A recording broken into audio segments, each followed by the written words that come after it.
Putin to the table exactly because President Zelensky is already there and waiting. Is the White House too weak in forcing him to the table? Well, I think that we, as I've said, I think that we all are, and yes, I certainly think that. Sadly, I think there is a delusion in the United States if they think that Putin wants peace. Tony is absolutely right. Have you told Donald Trump that? Of course, but I don't think. This is CBC Winnipeg. Here are the lineup tones in advance of the CBC Winnipeg weekday morning show.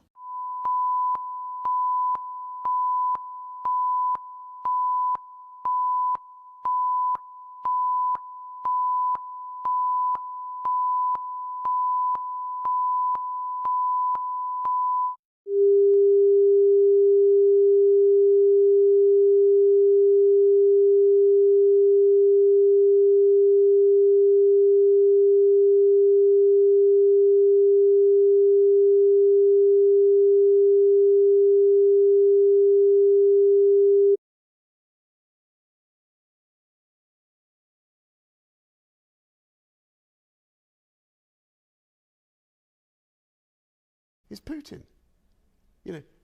Where is the evidence at the current rate of fire that Putin is going to agree anything like this plan? We've heard nothing from Moscow to suggest that they want to agree such a plan. On the contrary, what they want to see, which is what they're getting, is everybody turning around saying, well, come on, Zelensky, what else can you offer? Honestly, I don't think the Ukrainian people will be able to offer anymore. What is needed now, and this is what I've told the President, I told everybody, so far as I have any influence in this matter, my view is very simple.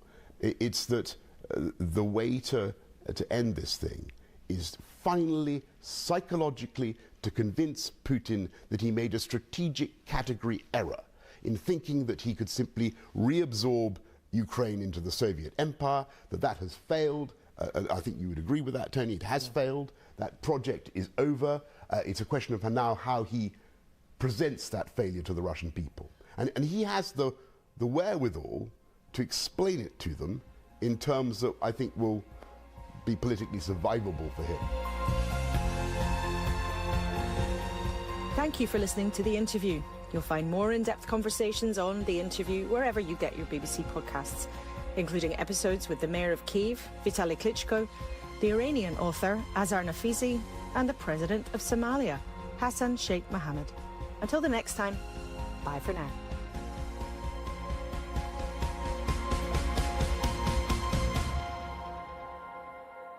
From the BBC, that was The Interview. Good morning, Manitoba, and hello, Winnipeg. I'm Marcy Marcusa. This is Information Radio. We're live downtown on CBC, 89.3 FM, 990 AM on that app and on YouTube. And let's say good morning to the team. We're on air with you till 8:37 in our control room today. Mr. Corey Funk, who is directing the show, and also will be covering that commute out there. Still a little icy, but much improved because we had so much melting yesterday in Winnipeg and maybe in other parts of the province too, just not the north. Still very cold up north. Abby Adeyemi is going to tell us about that. He covers weather on the show. Abby's our senior tech. Morning, Abby. And good morning, Mr. Darren Mirage, who is behind the YouTube controls. He's our producer of our stream if you are watching there. Well, we do have yellow level warnings for cold in the north. Thompson, Lynn Rocher to Dooley Gillum. Going to be a period of wind chills between minus 45 to minus 55. So that continues. We also have a blowing snow advisory that does include the city of Winnipeg, Steinbach, Winnipeg, Steinbach, Portage, Morden, Sprague, Brandon, over in Minnedosa and through the parklands as well. So that is something to be aware of. And a blizzard warning because of all that blowing around the lake regions in Manitoba. So that is how we start Friday and how February is going to go out. Let's go over to our news center now. Megan Ketchison is in this morning for Heather Wells, and she's got our headlines at 2 minutes to 6. Good morning. Well, Manitoba's election commissioner says the Progressive Conservatives broke election rules in 2023. It found the Tories used the legislature for partisan purposes, which is not allowed. And a new city report shows incidents of violence and inappropriate behavior at the Millennium Library dropped dropped 47% in the last quarter compared to the year earlier. Around Winnipeg's entire library system, incidents were down 23%. And we'll have more at 6:30. Interesting stats there. Okay, thank you, Megan. You bet. Let's get into what else is happening on the program today. Yesterday, we heard that Gen Zs are not getting as active as they should. There's barriers stopping them. So we took that data from Participaction nationally to the streets of Winnipeg to talk to some young Winnipeggers about it. And so we'll play that for you and you'll hear. Also, does your sunscreen have secrets? A CBC Marketplace has investigated claims around SPF ratings. They may not be what we think they are when we read the bottles. So we're going to hear more about that on World Report, and then we have a full interview about it. And a lot of analysis today as Prime Minister Mark Carney is in India. So stay tuned for that. World Report, though, is first. Today on Q. That's the hardest thing. I'm Garvey Bailey in for Tom Power. After deep personal loss, Damon Albarn and Jamie Hewlett from the band Gorillaz traveled to India to process their grief and came home inspired. Their new album, The Mountain, is shaped by that journey. They'll be here to talk about it and reflect on 25 years as a band. Q, this morning at 10:30 in Newfoundland, and on CBC Listen, or wherever you get your podcasts. This is World Report. Good morning, I'm John Northcott. Prime Minister Mark Carney arrives in India today, hoping this first visit as Prime Minister marks a total reset of the relationship. He's scheduled to hold talks with his counterpart, Narendra Modi, in a bid to move past years of diplomatic tension and restart stalled trade. But as our South Asia correspondent Salima Shivji reports, in India, the Canadian Prime Minister's arrival is being treated as a major turning point. A chance to turn a diplomatic talk into strategic renewal. India's television channels on a highly anticipated visit as Canada's Prime Minister lands in Mumbai. Canada's already struck a warm tone. The Canadian government has officially stated that India is no longer linked to any violent crimes in Canada. The top headline, a Canadian government official telling reporters that Ottawa is now confident that India's role in violence and extortion against 6 separatist activists in Canada has not continued. A full 180 from previous allegations, even if Canada's foreign minister won't confirm Ottawa's view has changed. But for both Indian and Canadian officials, this trip is about business. Canada wants to sell its uranium, critical minerals, and energy resources. India will gladly take it all. The important context to this visit is Trumpian policy. A new unstable economic reality, says Vivek Mishra, who's with Delhi-based think tank the Observer Research Foundation. He says other G7 countries have recently signed preferential trade agreements with India, but Canada lags behind. And this visit is a path to changing that. Diversification is a strategy that binds to 2 countries, but I think the underscoring of energy component in India-Canada relationship could really be that agnostic element which can tide over the political differences. India's foreign ministry is welcoming the visit, calling it an important juncture to normalize ties. The focus for officials here, positive momentum. Salima Shivji, CBC News, Mumbai.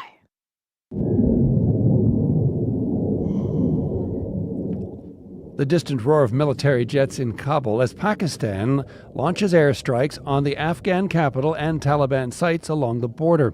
The assault in response to an attack yesterday by the Afghan Taliban on Pakistani military installations, all part of an escalation that has seen months of hostilities along the frontier. Islamabad has long accused Afghanistan of allowing militants to stage attacks from its soil. Now the Pakistani defense minister says the country has lost its patience and considers itself in an open war with its neighbor. This man in Karachi supports the military action. The Afghans were attacking, so it's good that Pakistan retaliated.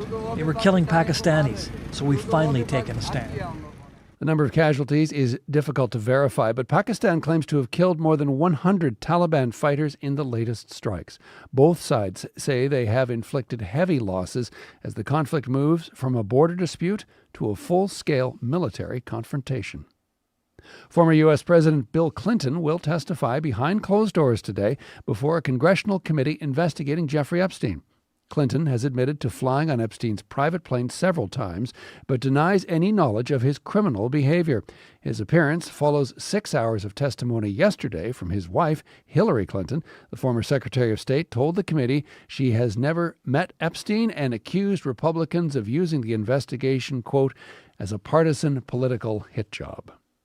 OpenAI now says its safety policies have been updated to ensure the Tumbler Ridge shooter would have been flagged to police.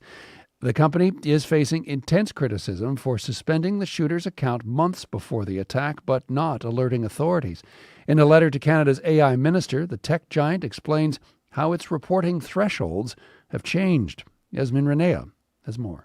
It's hard to know how to react to that kind of information. BC Premier David Eby says OpenAI's comments are cold comfort for the families of the victims in one of Canada's worst mass shootings. And it illustrates why these companies cannot be trusted to set their own reporting thresholds, and especially to set their own thresholds where there are no apparent consequences for not meeting them. OpenAI banned Jesse Van Rutselar's ChatGPT account in June over concerning posts about gun violence, but didn't tell police until after the shooting.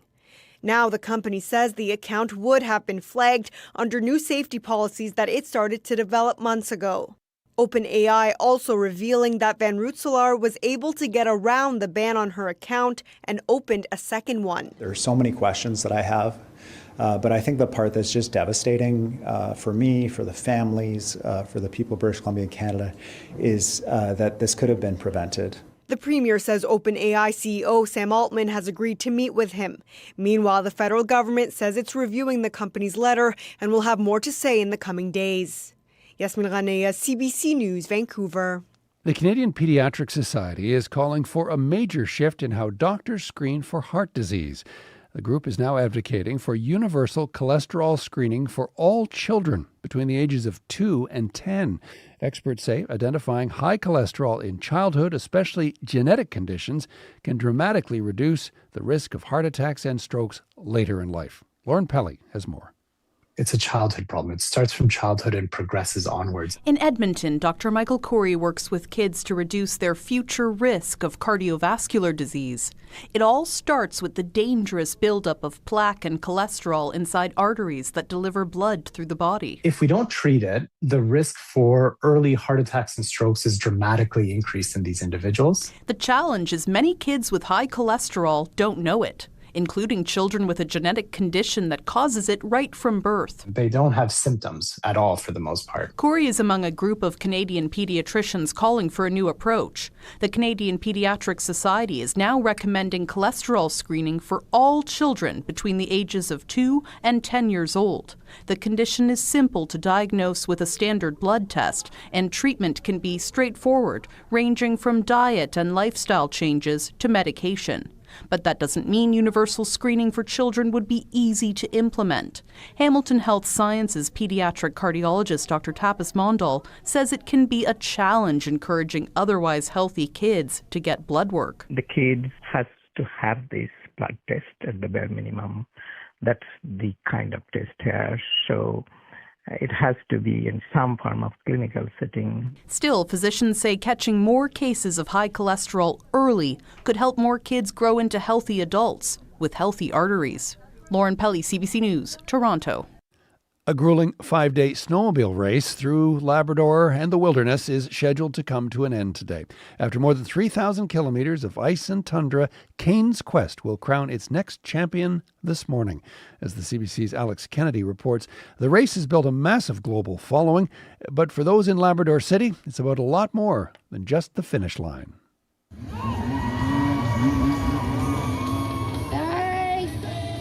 18 teams started this 3,400-kilometer race from Labrador City on Sunday. That's the distance from Edmonton to Fredericton, New Brunswick. There's no set route, but racers have to hit a series of checkpoints. More than half of the starting teams won't cross the finish line. Kane's Quest chairperson Todd Kent says the race has been everything he could hope for. He helped start this race in 2006, when it was an idea on his computer. We want to showcase the people. We want to showcase the cultures of Labrador And it's really done that and it's brought the people of Labrador together. Fans from around the world have been tuning into live streams of racers ripping around the Labrador wilderness. The first day of live streams reached 1.3 million people on Facebook. Fans close to home and those with skin in the game are watching anxiously. Meanie Conley is watching her son, Ryan, as part of Team 7. She hasn't been sleeping much, but says it's great to see Ryan live out a dream. He would put his two hands up against at the window of the truck and say, oh, Mom, they're getting ready to go. He always wanted to go. He had such a love for it. Racers have faced what is advertised as the world's toughest snowmobile race, and Labradorians will be ready to welcome the winners home on Friday morning. Alex Kennedy, CBC News, Labrador City. And finally,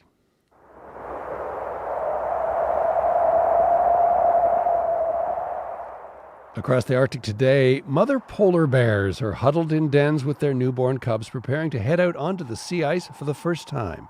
It is International Polar Bear Day, and in a warming climate, conservationists say every cub is now critical to the survival of the species.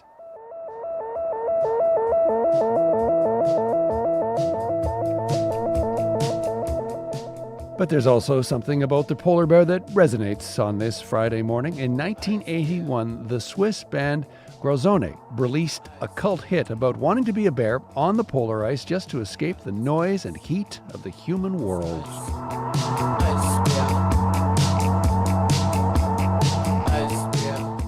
And that is the latest national and international news from World Report. I'm John Northcott. This is CBC News.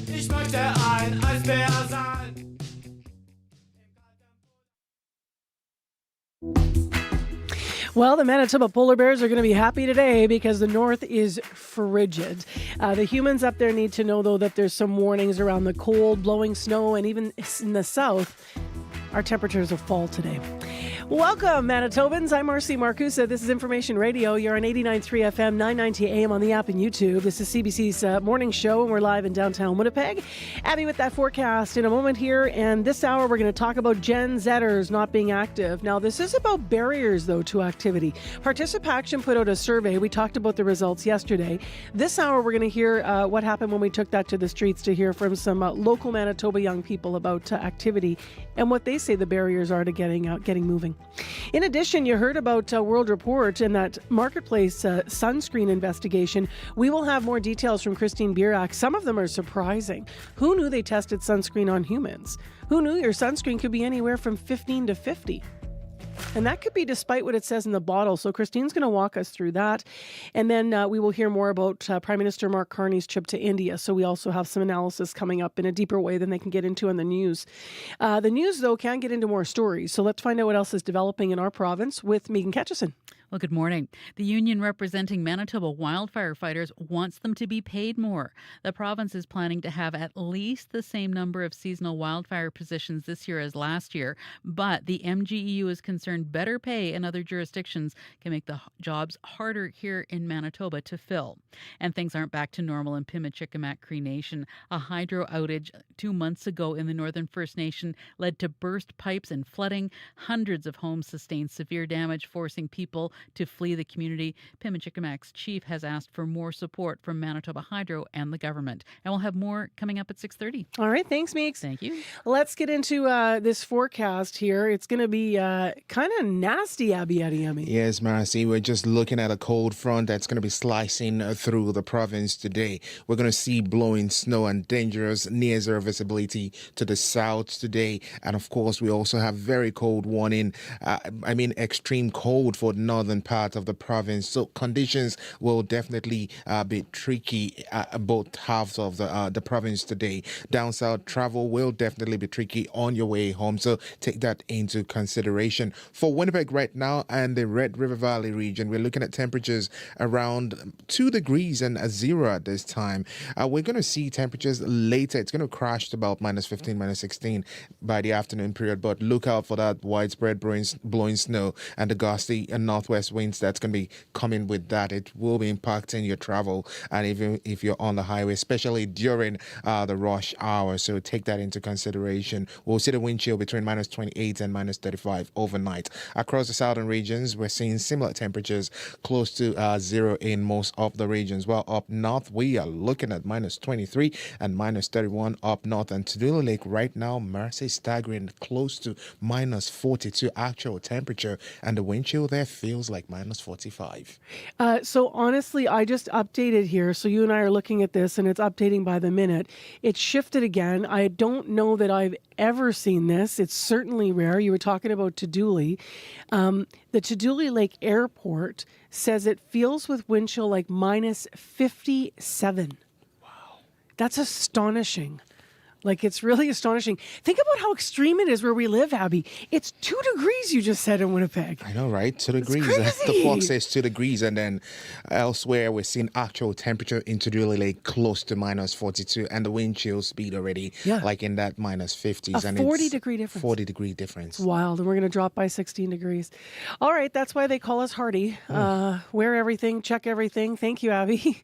Corey Funk, what was it like? It was out there, I guess, today. I'm guessing your active commute in Winnipeg was pretty good this morning. It was lovely. Sidewalks were plowed. It was warm and didn't feel too windy out there, despite those blowing snow warnings as well this morning. The biggest issues on the highways this morning would be, it looks like, according to Manitoba 501, the Paw, Grand Rapids, Snow Lake area. Those highways are being reported as covered. Other than that, though, any other parts of the province seem to be looking okay. But if you do see something going on in the city, if you're walking, you're biking, you're driving, would love to get an update from you. You can give me a call on the CBC commuter line. That number, 204-788-3093.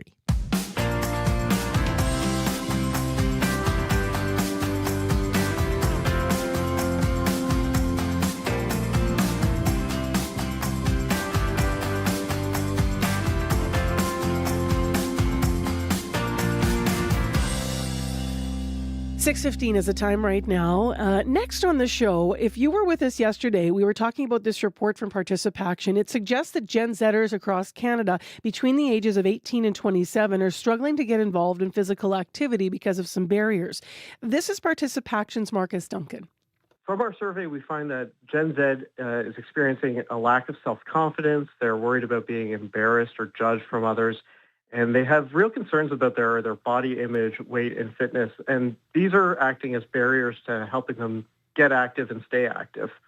So we wanted to do a follow-up. What do young people in Winnipeg have to say about that? So CBC's Jim Agapito went out yesterday and talked to some folks about what barriers get in the way of their physical activity. My name is Aya Timofeo Luyemi, but you can call me Aya. I'm 21.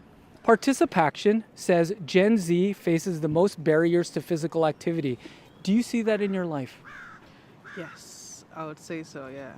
Technology is great, but it's added a lot of comfort. So imagine you want to go to school, you just drive around, you don't take buses as much, or you just Uber to school, and maybe Uber is really there to take away that physical activity. So I think it does have an impact on our physical activity, yeah. Bryson Cramble. I'm 18. Not personally, just because I'm at school, so it's really nice and easy to get access to the gym here at school. But I can see if you're outside of school, it can be expensive for people. My name is Manya Rishi. I'm 20 years old. I don't know about Gen Z specifically. I feel like just between work and school maybe, but aside from that, I don't know if generationally there's a difference. 22. Yeah, I see it much in my life. I mean, I would say I'm a pretty physically active guy, but I guess you could imagine some other people might have that, trying to combine school, work, and other responsibilities. That might be a possible barrier to, having some free time to do some physical activity. So then how comfortable are you in taking physical physical activity? Pretty comfortable. Actually, it's something that I'm doing right now. I do engage in that in workouts. I'm also planning to do more as well. I have no problem. I do sports outside of school as well. I come here and I work out at the gym, so it's not a problem for me. What amongst other people your age? Do you see that as being a factor? I see lots of other people my age working out, but at the same time, I don't. So I think it's probably like almost a 50-50 split with people. I would say pretty comfortable. I like participating at things at school, like the classes and stuff here are great. So you do typically, in like say a week, how many times would you say you work out per se? Maybe 2 to 3 times. Very comfortable. I used to go to the gym, but I stopped because of school. But then I frequently play football or soccer sometimes. And if there's a bit of free time and my friends have some free time as well, then we can play table tennis too sometimes too. Some barriers participation reported are having nobody to do physical activity with and a lack of space at home. What do you think of that? Yeah, that is so correct. Like sometimes because I don't really know what to do, so I actually need someone to join me, but then everyone is busy. You don't really have time to connect the schedules together. And yes, space at home would be great if I had a treadmill at home, but I don't because there's no space to keep it. I know that it can be scary, obviously, going to the gym if you're by yourself. And it's expensive if you want to buy workout equipment at home. So I understand why people would be scared to go to the gym without somebody there to show them, or that they don't have the money to afford a whole workout equipment. I think that is actually pretty true. I think having a friend to work out with is always helpful in terms of stuff like that. In my own life, I see semester-wise, if I have someone I'm going with, I'm going all the time. Whereas if schedules aren't lining up and I'm having to go alone, then that would be a barrier. And then space at home, kind of a similar thing. I think a lot of people do have that problem. Lack of space at home, I definitely agree, because there's only so much you can do with limited space. And in terms of having free time with friends, that's definitely an issue, because everyone has different schedules they're working on, and trying to fit everyone's schedule together has proved to be a problem in not only physical activity. So yeah. What do you think is then the best way to encourage people to be active your age? Make it cheaper, make it more accessible. Just embrace the cold a bit and do things outside. So that was yesterday, trying to get some reaction to Participaction's latest report that we heard about that talks about Gen Z and challenges with staying active between the ages of 18 and 27. They found that there's a lot of barriers. Some of them are people not wanting to go to classes because they are feeling self-conscious. Other people, as you heard Jim mentioning there, not enough space, no one to go with. He talked to some of the Gen Zers over at the University of Manitoba. But if any of this is resonating with you, or if you changed maybe some of your lifestyle habits and found a way to get active, how did you do that? If you were nervous, how'd you get confident to go to a class? Or where did you find something accessible in Manitoba? 788-3205. You can always weigh in on our listener line. There are stories you just can't stop thinking about. They take you somewhere, they introduce you to someone, they share something new with you. Lift off. Those are the stories you want to share with your friends, and CBC's award-winning documentary team is bringing them to you every week on Storylines. Storylines, new this season on CBC Radio 1, and always on demand on the CBC Listen app. 6:21 a.m. It is the last Friday in February. February always goes so quickly. It's incredible. So Monday, we're into March 1st already. And I think March, if today's any indication, March is going to follow the old saying and come in like a lion because we have a lot of severe weather. So very, very cold up north, blowing snow here in the south, and also blizzard warning around the lakes today. Our temperature in Winnipeg today is going to fall by 14 degrees. So if you're out this morning thinking, oh, it's going to be warm and nice all day, we're going to get to minus 16 by this afternoon. But we did have a lot of melt off yesterday, so you should have a pretty pleasant morning if you're out and about in the city of Winnipeg at least. Well, next on the show, let's talk about summer. Let's talk about heat. Let's talk about sun. As you may have heard on World Report, skin cancer is in the news today. It is by far Canada's most common cancer. Rates are still rising, and a CBC Marketplace investigation into sunscreens found SPF labels don't always deliver the protection they promise. The team sent samples of SPF 50 from the same brand to 5 different labs for testing. They got back a roller coaster of results. So Marketplace host Christine Burek joins us now to talk about those results. Good morning. Good morning, Marcy. So most of us scan the shelves just to grab maybe even the cheapest or the highest SPF we can find. What are we actually getting? Yeah, that's what we wanted to know. Most of us trust what's on the label, whether that's SPF 15, 30, 50.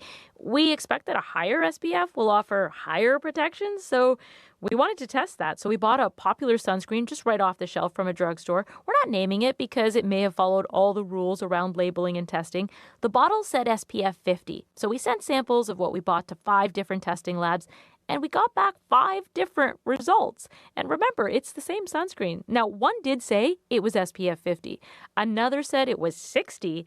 Then the numbers started dropping, 44, 34, right down to SPF 15. So we're wondering what's going on here. So we took our results to Professor Brian Diffie. He spent decades studying sun exposure and protection at Newcastle University in England. The results are really quite worrying, aren't they? Because not only was there a big range, when we actually compared one lab with another, they were all different. It's not like 4 were all agreed with each other and one was an outlier. All 5 of them, if you like, were all different. And so it begs the question, which one was right? Or were any of them right? Wow. Yeah, I didn't expect that. That's so many different results. So if the SPF numbers can vary as much as you said, how are we supposed to trust what's on the bottle? Yeah, that's the real issue here, Marcy. And what are the requirements for putting that SPF number on the sunscreen? So to better understand that, we wanted to see how is this testing done. And much to my surprise, SPF testing is done on human volunteers. So we went to a lab in New Jersey, and they showed us how it all works. So people offer up small patches of skin on their lower backs to be burned under a UV light. And that is how labs calculate how protective a sunscreen is. Now, the testing is pretty standardized. All the labs use people with certain skin tones. They manually apply a specific amount of sunscreen with a gloved finger and only apply a certain amount of pressure. But human skin varies a lot, even among those with similar skin tones. And lab technicians then eyeball the amount of redness to calculate the SPF number. Okay, you surprised me twice, and we're not even halfway through. Human beings, wow. Okay, the application and where the sunscreen's applied sounds like it's standardized, as you said, lower back. But what about the assessment of the burn? That sounds a bit subjective to come up with something that's so specific as an SPF number.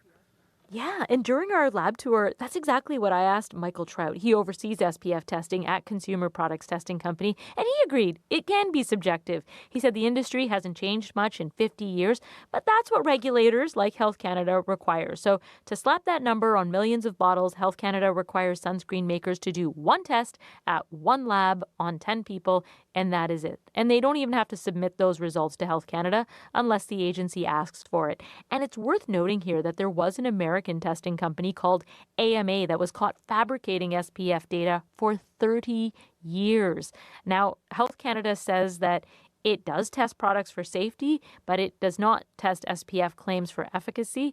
I asked Michael Trout, our lab tour guide, what do you think about that?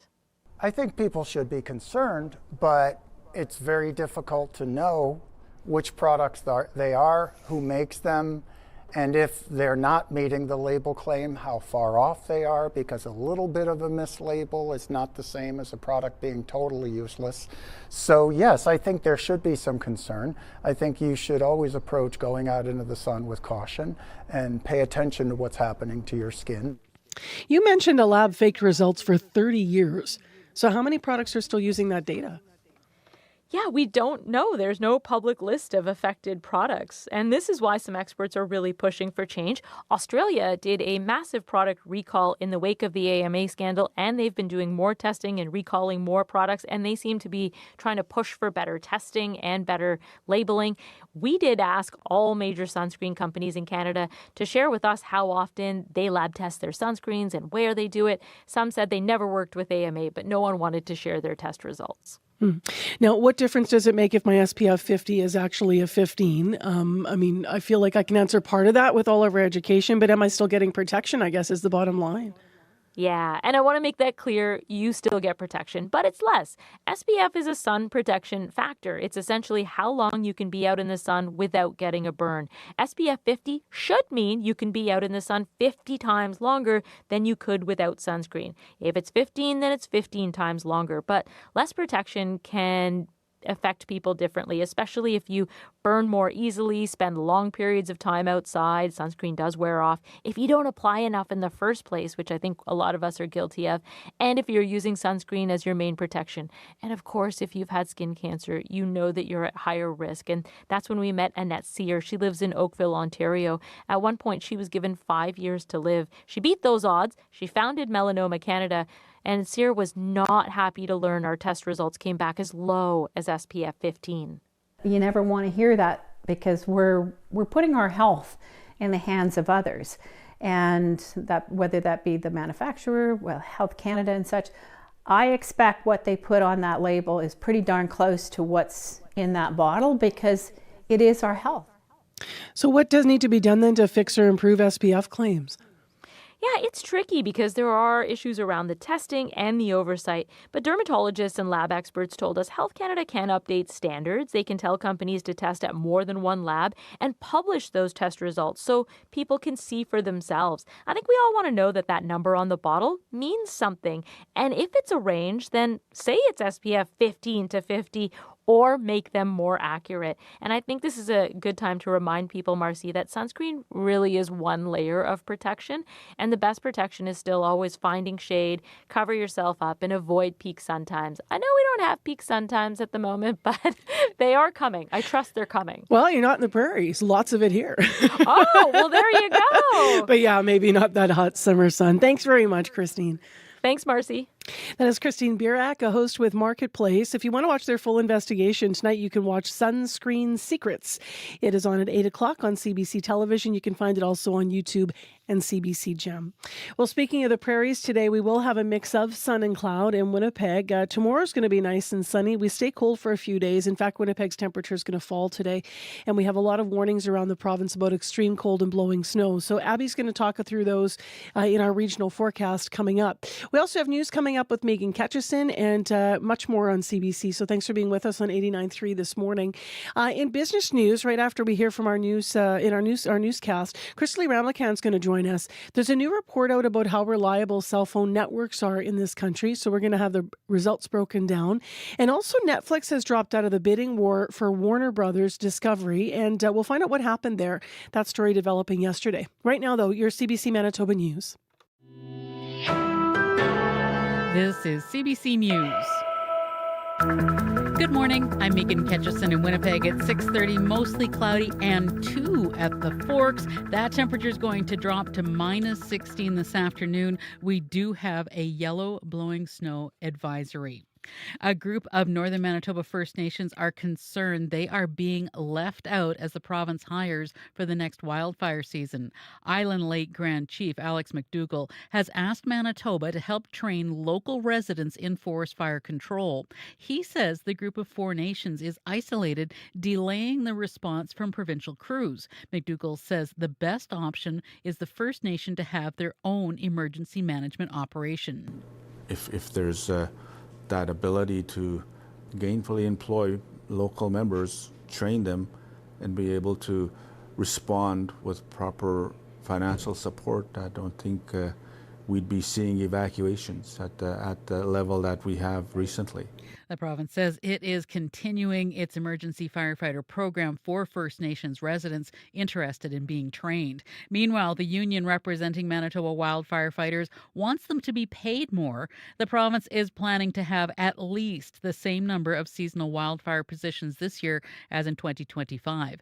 But the MGEU is concerned better pay in other jurisdictions can make jobs here in Manitoba harder to fill. President Kyle Ross would like to see a bump in the hourly salary rate for some positions to attract candidates. If we don't have enough people, it makes the job a lot more unsafe, makes it a lot harder to be successful. So I think the big thing is get their hiring practice tightened up so we can ensure that those roles, we have enough people. Recruitment for this summer is ongoing with at least 7 new roles posted in February alone. The Wildfire Service budgeted to hire 301 seasonal fire rangers last year, but the service began the wildfire season with 25% fewer of its positions filled. Things still aren't back to normal in Pimachikamak Cree Nation. A hydro outage 2 months ago in the Northern First Nation led to burst pipes and flooding. Hundreds of homes sustained severe damage, forcing hundreds of people to flee the community. Grand Elder Raymond Robinson stayed behind with his wife. Big problems to their homes have now been fixed, but he says it's been difficult to see the impact of the evacuations on the rest of the First Nation. Our home is like a ghost town right now because there's not that many people, and having people, displaced and not being able to come home is very stressful. Pimachikamak's chief has asked for more support from Manitoba Hydro and government. Hydro says it is supplying heaters, vehicles, and crew, while the province says the emergency management organization has been helping the First Nation. A ruling says the Progressive Conservatives broke a Manitoba election rule by using the legislature for partisan purposes. Yesterday's ruling from the Elections Commissioner says the Tories misused a legislature office while in power. In 2023, the PC caucus booked a room to meet with young, bright-minded students. But the caucus allowed officials with the Tories' election campaign to speak. The commissioner says that's not allowed. Election campaigning in the legislature is prohibited. While renting the room was free, the commissioner hopes the PCs will pay fair market value for the improper rental. A party spokesperson says the Tories will, quote, conduct ourselves within the parameters of the decision. A new city report of incidents of violence and inappropriate behavior at the Millennium Library shows that's dropped 47% in the last quarter compared to the year earlier. Across Winnipeg's entire library system, incidents were down 23%. But the union representing library workers says those numbers don't match how staff feel on the job. A recent survey of library employees, workers were asked to rate their sense of safety on a scale of 1 to 5. Millennium Library scored an average of 2.8 compared to 3.9 in other branches. CUPE Local 500 President Gord Delbridge says workers on the ground still have serious concerns. I see what the city is saying. I also see what the members that work in the library on a day-to-day basis are saying, and I believe the library workers that are there day-to-day. Delbridge says reduced hours at the downtown branch have contributed to fewer reported incidents. And that's the CBC News from Winnipeg. You can always find more on our website at cbc.ca/Manitoba. All right, Megan, thank you. Thank you. Megan Ketchison filling in for Heather this morning in our news department. Okay, let's turn to this regional forecast now. We have a number of different warnings that have been issued for across the province, and they involved blowing snow, cold temperatures, and blizzard-like conditions as well around the lakes. And we have a drastically different situation in many ways, north and south, and even in Winnipeg from what it's like this morning to this afternoon. So Abby's got all the detail. Yes, Marcy, we are really tracking that blowing snow advisory for most of southern Manitoba into the central part of the province, and we will be seeing near zero visibility. So you might not notice it down, but it's going to be coming with full blast during your commute home later today. So take that into consideration. And up north, we're seeing wind chills like in the valleys close to minus 56 at this time. Adding to that, there's a blizzard warning also active for Lake Manitoba and nearby regions. So if this wind speed keeps its momentum, we should be getting blizzard in some parts of the Interlake region today. For Winnipeg right now, hovering between 0 and 2 degrees at this time. Conditions will change really fast with the winds really picking up speed up to 80 kilometers. We'll see temperatures crash during the day to about minus 16 this afternoon. And that blowing snow is going to be impacting your travel. So take it easy. For the Pembina Valley region, we're at 2 degrees right now. Brandon is at minus 3. The Parkland region, we're looking at minus 3. In the Dauphin area, we see hazy conditions there. That drops to minus 17 later. Local blowing snow also expected there. For Gimli, you are at 0 at this time. You fall to minus 18. For that region, that blizzard warning is active, and it might be coming your way once the speed just remains the same all through the day. For the northern part of the province, where we have the extreme cold really holding things down, the power flame, we're looking at temperature temperatures between minus 16 and minus 20, depending on where you are. In between, falling to minus 24. Later, wind chill around minus 36. Thompson is sitting at minus 30 with drifting snow at this time. You see your wind chill feel like minus 46.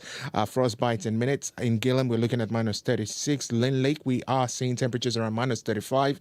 And of course, Tudula Lake, we are currently around minus 41. With that wind chill close to minus 56 impacting the region. And then in Churchill, we're seeing ice crystals around minus 37. So it's a mix of very cold conditions in the northern part of the province, and we will get blowing snow in the southern part of the province today. Yeah, it's quite something out there. All right, thank you, Abby. Thank you. Let's get to the morning commute, which is the opposite of the forecast, really. Yes, so far actually been pretty calm, pretty quiet. Haven't heard of any major issues out there. The worst highways in the province right now seem to be right around the Paw, Snow Lake, Grand Rapids. That area there being reported is covered on Manitoba 511. So careful if you're hitting the highways in that area. Other than that, though, sidewalks are looking good, bike lanes too. But if you do see something going on, you can give me a call on the CBC commuter line. That number, 204-788-3093. All right, thanks, Corey. Thank you.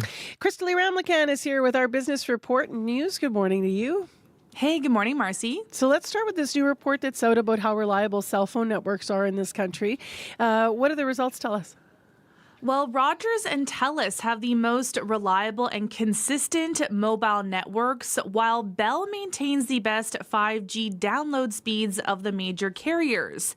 And that's according to the latest annual study by Open Signal, which graded the big three providers across a variety of categories, measuring customers' experiences. So the categories measure how often users can accomplish common tasks on their devices.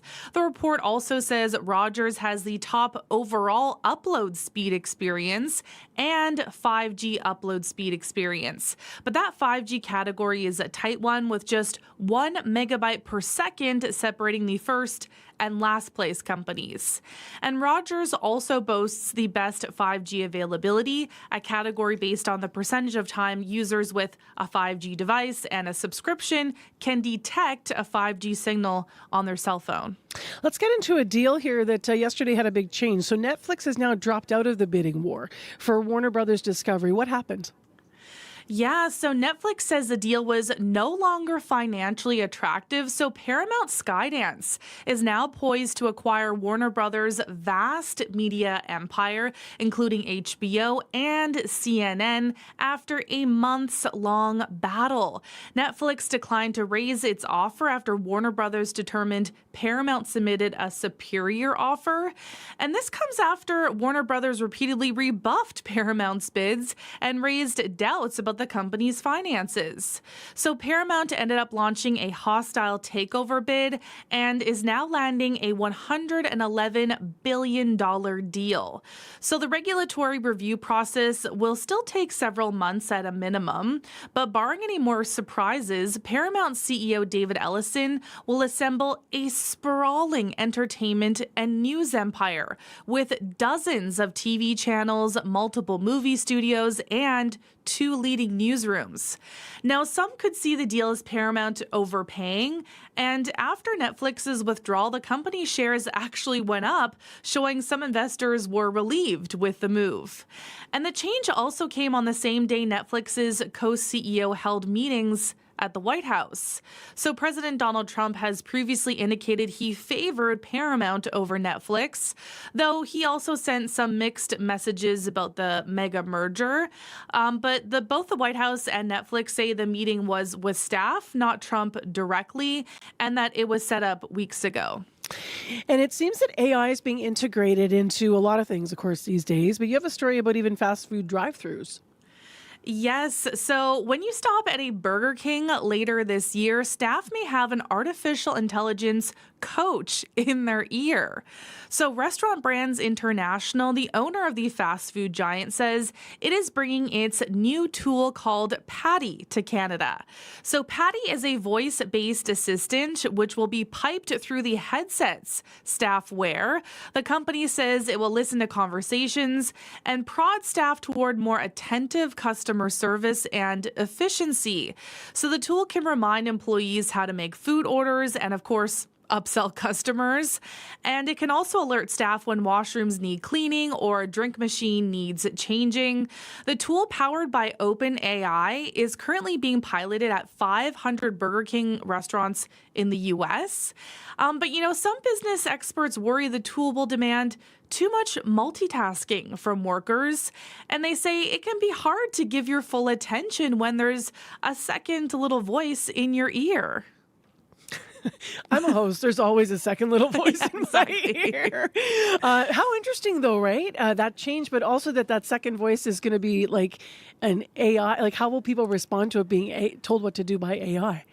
Exactly. And some of the business experts were saying, well, okay, is it going to be efficient if the, employee is waiting for the AI to tell them to, upsell something, and then the customer has to wait for that? Like, is that more efficient? I just find it interesting. I mean, honestly, I think that working like in fast food is already difficult enough. I worked at Subway for years. It's a tough job. It's not easy. And then to have another layer on top of it, it's going to be interesting for their employees. Yeah, because obviously robots can be programmed to keep up with, with quotas in a different way than humans can. And that's why we're human. So, all right, we'll see. Crystal, have a great weekend. I'm off next week. I'm actually in working in Vancouver. I'm just off the show. So we'll talk to you a week after next. Okay, sounds good. Thanks, Marcy. All right, that's Crystal Ramlakan with our business report.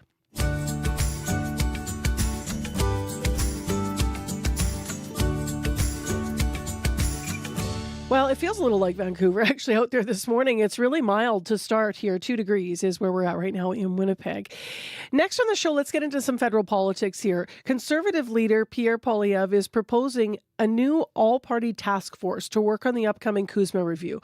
Now, that trade agreement between Canada, the U.S., and Mexico is scheduled to be renegotiated in July. Earlier this week, U.S. President Donald Trump's trade rep, Jamieson Brier, said that any trade deal with Canada will involve tariffs. But Poilievre says Canada can build leverage. Here he is in a speech to the Economic Club of Canada yesterday. Bolstering technological, resource, and military sovereignty to this country is an effort to make Canada stronger at home so that we have unbreakable leverage abroad, including in our negotiations as we face the review of CUSMA. More leverage puts us in a stronger position to negotiate. Canada has leverage, and we can create more if we make the right moves. What is our leverage? We're already America's second biggest market. We control the biggest share of the hemisphere's airspace and northern approaches. We will have, under our plan, a strategic reserve of energy and critical minerals hosted in Canada under Canadian control, so we can sign an agreement with our American friends that would give them access to those minerals only at commercial prices and only if they keep our relationship tariff-free. We can spend hundreds of billions of dollars on defense and directly link the amount of that money that goes to American firms to continued tariff-free access to the American market for the Canadian economy, paid in installments that only continue as long as the tariffs remain off. We will secure every inch of our Arctic so that we strengthen our position within NORAD, more leverage, an alliance that both of us need for our operational overlapping and our shared threats. Finally, we should leverage our relationship with the American people. We should all be reaching out to American business, unions, media, governors, investors, mayors, civic leaders, and the administration itself as we work to fight for tariff-free trade and security cooperation. All these steps, all of them, will make us stronger at home so that we have unbreakable leverage in negotiating with CUSMA review. So we can get what we want. But what do we want? Tariff-free trade.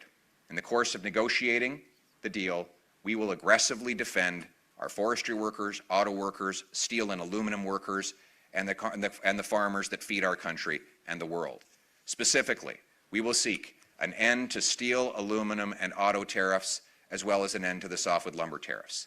And today, I am proposing that Conservatives will fight for a tariff-free auto pact with the United States, with shared protections against Chinese imports. In short, here's the deal. We should agree to keep Chinese vehicles out if Americans agree to let Canadian vehicles in. a full exemption to Buy America rules so that our companies can compete on construction projects, and a relaunch of the Keystone XL pipeline. And we should lock all these commitments into law so that it's more difficult for future administrations to change the rules in the middle of the game. The best leverage we have, though, is to be united here at home. All political parties love Canada. The Democrats, Conservatives, and Liberals love it a little differently than the Bloc Québécois, but even they want the best for their constituents. And the best way for us to become unbreakable in our negotiations and our discussions with other countries is to work to be united here at home. And that is why Conservatives are proposing a new all-party committee, a team, a task force that will work together as part of an effort to defend and fight for Canada in the CUSMA review. And we will put forward members to that team that will act in good faith for the benefit of Canada above the benefit of party. That was Conservative leader Pierre Poilievre, and part of his speech yesterday in Toronto, he was speaking to the Economic Club of Canada. Poilievre also said he would give tax breaks to Canadians that invest domestically, and he would ban foreign takeovers of sensitive industries related to defense and information. And so that's part of what he said, as we mentioned. If you want to read more of what he had to say yesterday on that speech and on his idea of this all-party task force, you can go to cbc.ca. Local news is in decline across Canada, and this is bad news for all of us. With less local news, noise, rumors, and misinformation fill the void, and it gets harder to separate truth from fiction. That's why CBC News is putting more journalists in more places across Canada, reporting on the ground from where you live, telling the stories that matter to all of us. Because local news is big news. Choose news, not noise. CBC News. Well, you might have heard on World Report, speaking of news, right at the end of World Report, they were talking about the fact that today, February 27th, is International Polar Bear Day. So we can't let that get away in Manitoba without asking if you have a polar bear story. Maybe you have been on one of those trips up north. Maybe you live up north. Maybe you've had an impromptu encounter with the polar bear somewhere in your life. Or maybe you've just got a story about your love of the animal, or maybe you've come across them at the zoo and you had a particularly wonderful day there learning about polar bears. Our province, of course, does conservation and research and all kinds of things around the care of the polar bear because of Churchill and the Hudson Bay. So if you have a polar bear story, please let us know and we will air it. 788-3205. I'll share mine in the next hour of the show. It is 11 minutes now to 7 o'clock and it is polar bear weather. I have rarely seen a wind chill that feels like minus 57. That's what it's like in Tuduli Lake this morning. The actual temperature is minus 41 there.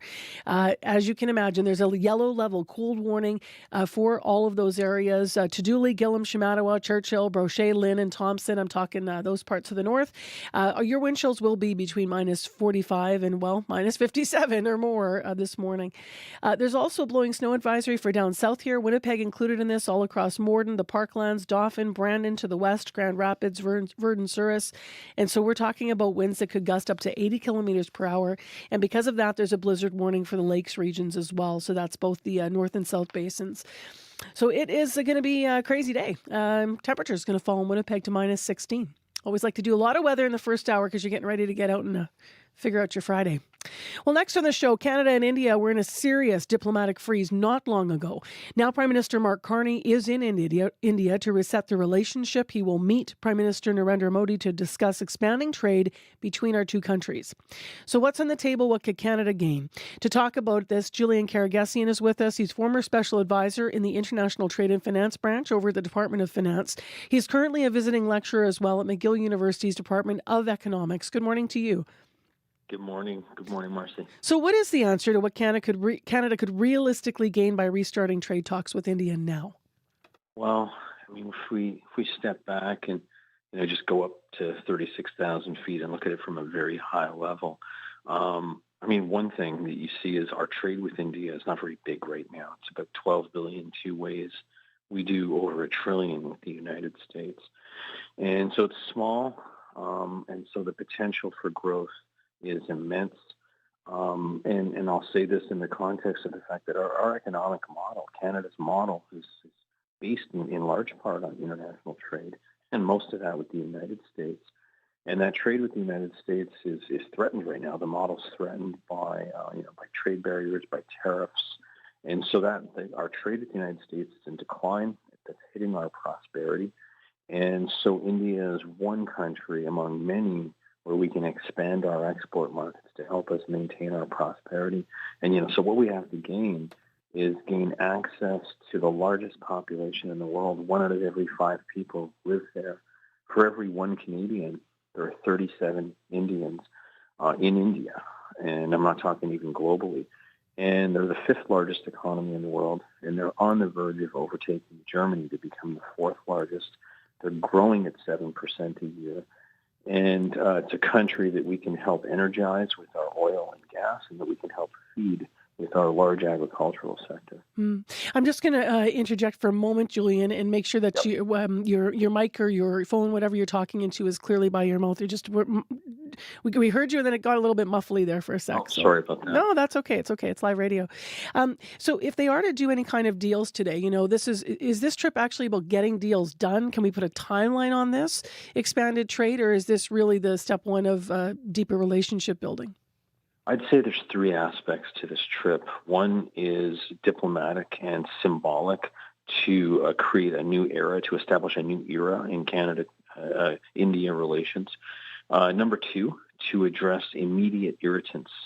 India has tariffs on Canadian foodstuffs like lentils and yellow peas, which are important in the prairie provinces. And so I think this trip can address those things and get those tariffs taken away with. On the Indian side, I think they want assurances that they can have uranium exports from Canada. And so I think some of these things can be dealt with right now in the next few days. Number 3 is to lay the diplomatic and geopolitical foundations for a much larger relationship to come.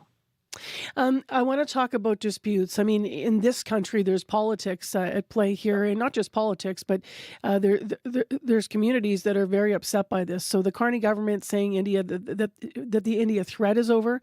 Canadian officials are saying India has changed its ways. Sikh activists are saying not so fast. They're pointing to signs of a continued threat to their safety. There's even Canadian law enforcement agencies that are less than convinced that the government, that the threat of political violence has gone away. So Sikh groups actually have issued an ultimatum to Fed politicians to pay more heed to the concerns, or they're going to boycott or ban entering gurdwaras or attending Sikh events they've organized. So people have concerns here, and yet the government's going to be pushing ahead for this. How much could disputes and also this ongoing uncertainty about India and in our relationship, and even though the government said, that everything's fine now somehow, how could all of that backdrop affect the success of these talks? Well, it can definitely affect the success of the talks, and in the extreme, it could derail the talks. But I take the Canadian government officials at their word that they said there's no longer threats, that the state of India is no longer targeting Canadians. I mean, that's a big thing to say when you're on a trade mission to Mumbai and New Delhi, and you're putting your political reputation on the line by saying, because you're in that country and saying everything's fine. So I think there is a feeling that the state of India, the government of India, is no longer targeting individuals. I'm taking this senior official who said that yesterday at his or her word. Having said that, there are concerns. Canada is an incredibly diverse nation. We have a big Sikh community, and there are members of that community who don't feel comfortable expanding this relationship. But I will say this, and I take law enforcement at its word too, the RCMP, and also our intelligence agency. I take them at their word. Having said that, we can proceed along 2 tracks. If there are crimes that have been committed or crimes in the making, well, we let the police and the intelligence agencies do their work. But we can also, at the same time, while there is investigations, we can build out our relationship with India. We're talking about 1 out of every 5 people in the world. And we're also talking about doing this at a time when Canada's economic model is under attack by the Trump administration in a collateral damage kind of way.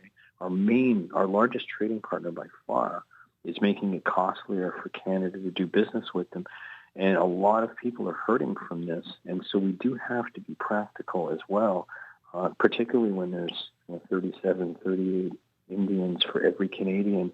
And we can do much, much more business with this country. Well, we'll see how this works out politically, and also what happens on the trade front as well here at home and then in India with those talks today. Prime Minister is there. Julian Karagesian has been with us. Thank you, Julian. Thank you for having me. A visiting lecturer over at McGill University's Department of Economics. He was in Montreal this morning. We are in Winnipeg in the next hour of Information Radio. A warm coffee and a tough question. Why two Manitobans agreed to sit down and talk face-to-face about an issue that they both care about, but they have very different perspectives on it. Stay tuned to hear from two of the first citizens to take part in a conversation for our Manitoba Talks project. Also, in the next hour, a Winnipeg-based nonprofit's hoping to get more women and gender-diverse people involved in the trades. They have an upcoming carpentry workshop that's focused on that, so stay tuned. We'll hear more. And a follow-up on a Winnipeg man who is looking for help to bring another kind of prostate cancer to our province, or that's his hope. We're going to find out from a doctor about that type of medical procedure and why it's still considered experimental here. Right now, Megan Ketchison is with us. She has other headlines. Well, Manitoba is recruiting workers for the upcoming wildfire season, but a group of Northern Manitoba First Nations are concerned they're being left out of that hiring. We'll have details at 7:30. And a new quarterly report shows incidents of violence and inappropriate behavior at Winnipeg's Millennium Library has dropped 47% year over year. The person overseeing the Community Safety Host program says it's encouraging, but cautions against drawing conclusions. And we'll have more at 7:30. All right, thanks, Megan. Thank you. We do have a school closure to announce here. All schools in Lakeshore School Division will be closed today. Now, this is because of blowing snow and dangerous driving conditions. The possibilities there as well for decreasing visibility, and back roads might be difficult to pass later in the day. So they're trying to get ahead of a weather system we've been talking about. So Lakeshore School Division is closed. So what's happening? Well, it's 2 in Winnipeg. Will fall to minus 16. Our winds are going to gust up to 60. There's a warning for cold for Thompson, Lynn, Brochet, Gillam, Shamattawa. We're talking wind chills up to minus 55. There's a blizzard warning for the north and south basins of the lake region. And then this blowing snow advisory that's being talked about. Winds are going to gust up to 80 in parts of Manitoba, including Winnipeg, all through the Parkland region into the west as well. Take it easy. The day's going to change and could be quick. World Report's next.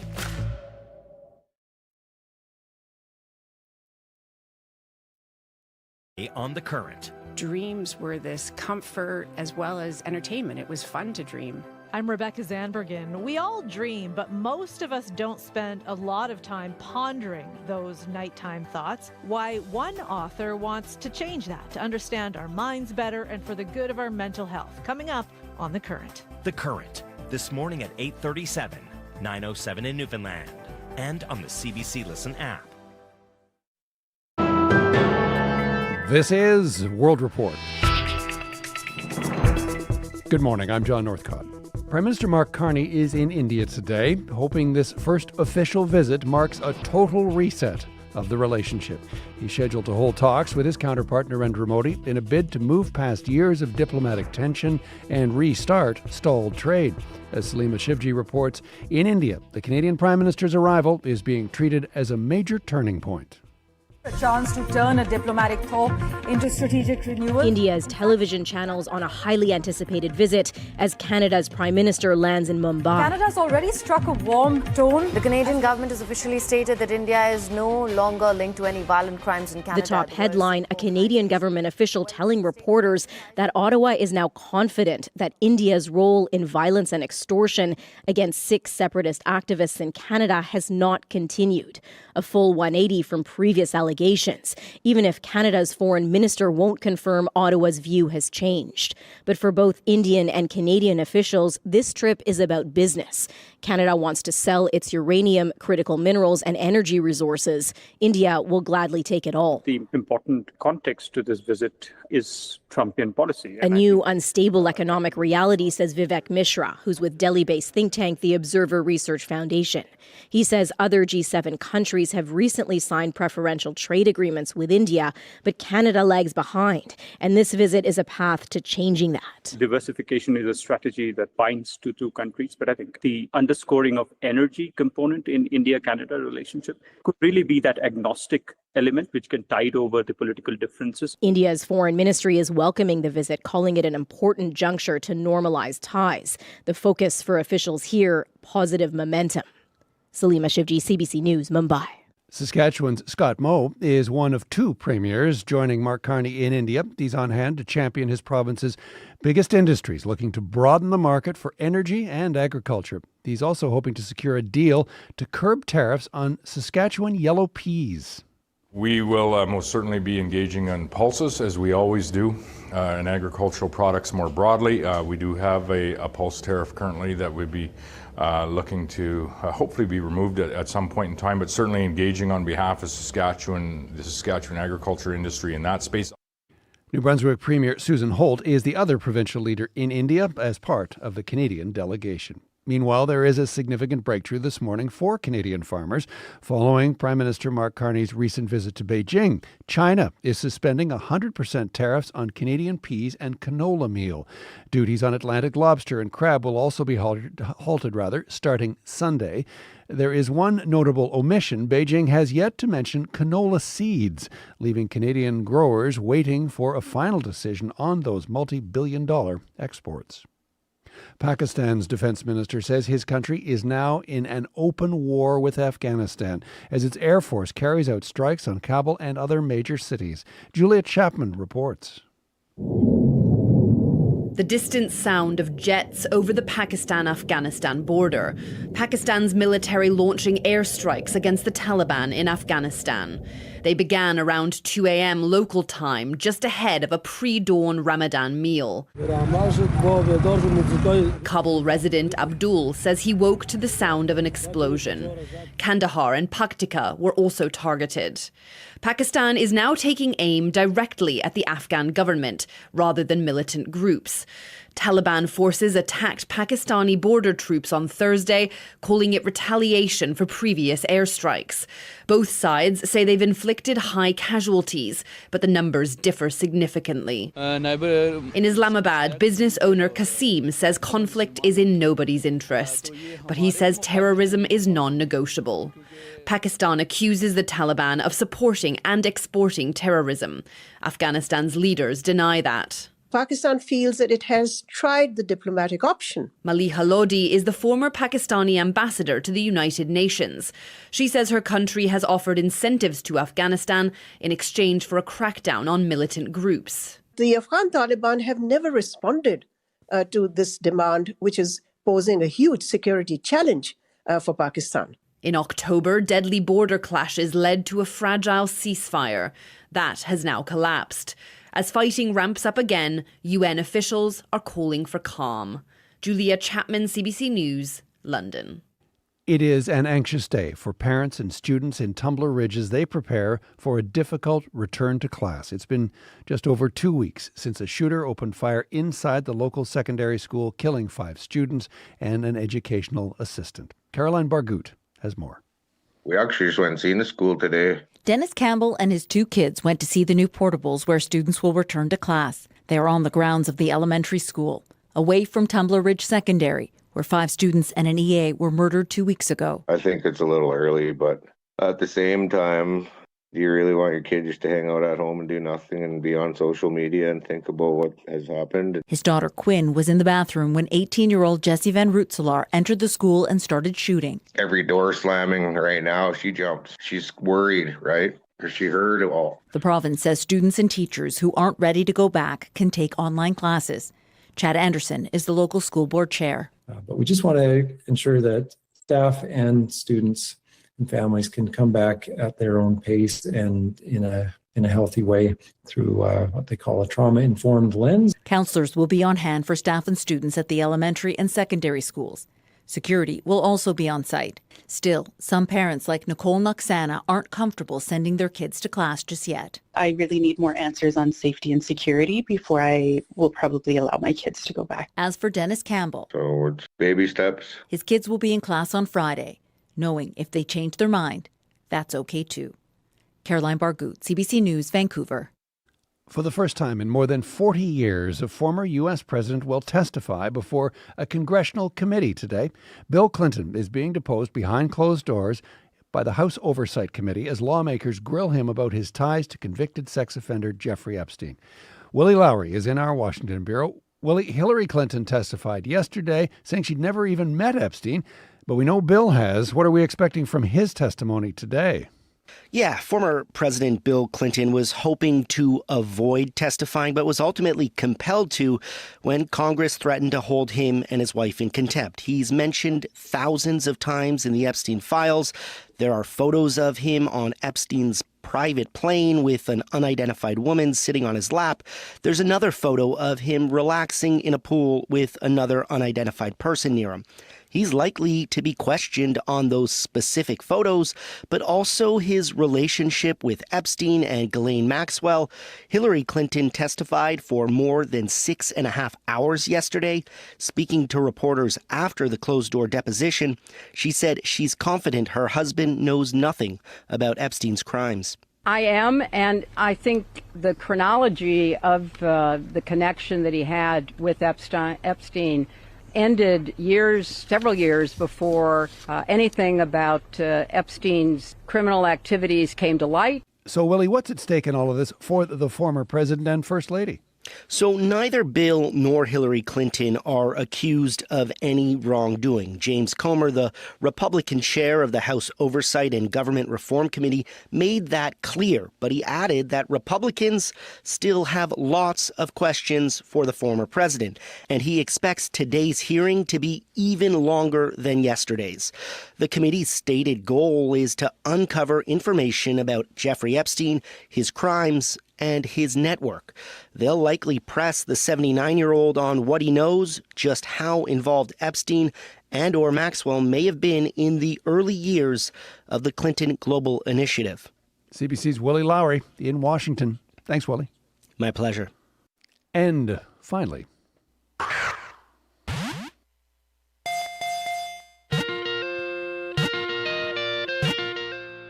what began 30 years ago as a niche hobby for the Nintendo Game Boy is now the highest-grossing media franchise on the planet. Today is Pokemon Day, marking the anniversary of the original game's release in 1996. Fans are celebrating with a massive Pokemon Presents showcase and the surprise re-release of classic titles for the Switch. To honor the milestone, the franchise even released a new anniversary album.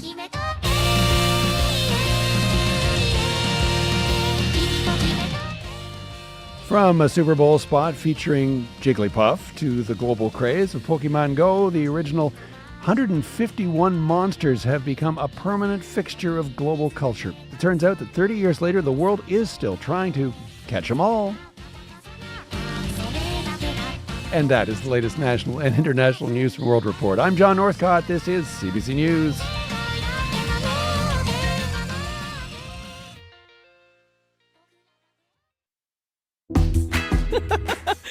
I'm sorry. How are you not smiling after you hear that on a Friday morning, right? Good morning, everyone. I'm Marcy Marcusa. This is CBC. You're on the morning show, 89.3 FM, Information Radio. Also 990 AM on the app and YouTube. Thanks so much for being here today. We will talk about some complicated weather systems affecting really strong winds, extreme cold to the north, and a changing temperature that's going to fall here in Winnipeg in the south. So Abby will walk us through it in a moment. This hour on the show, a warm coffee and tough question. Two Manitobans agree to sit down face-to-face about an issue they care about, but they have very different perspectives. Some might call it a polarizing topic, but stay tuned. They are the first citizens to take part in a conversation for Manitoba Talks, and we're looking to recruit more people who are interested in connecting Manitoban to Manitoban. Also, North Forge, a Winnipeg nonprofit, wants to make sure more women and diverse people explore carpentry skills. They've got an event coming up we'll explore. And we will talk about a follow to a story we heard yesterday. We talked to a Winnipegger, a man who wants to help encourage a treatment to come here called Nano Knife. It's a treatment for prostate cancer. It's considered experimental. So we're going to talk to a doctor this hour about this type of medical procedure and learn more about it. from that point of view. Right now, let's go to Megan Ketchison. She's here with other headlines. Well, good morning.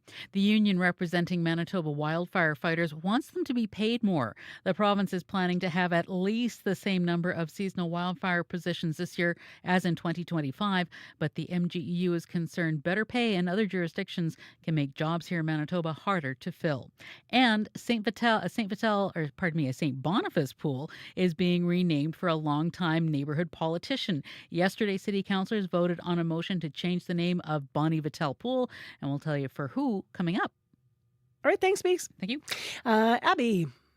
Yeah, Marcy, we're looking at that very cold front that is slicing through the province this morning, and it has triggered blowing snow advisory for the southern part of the province and part of the south towards the lake. We have blizzard warning in place. Also, we should be seeing near zero visibility once the speed picks up close to 90 kilometers in that part of the province. And then we have the cold warning as you travel further north with life-threatening wind chills in the valleys close to minus 56 at this time.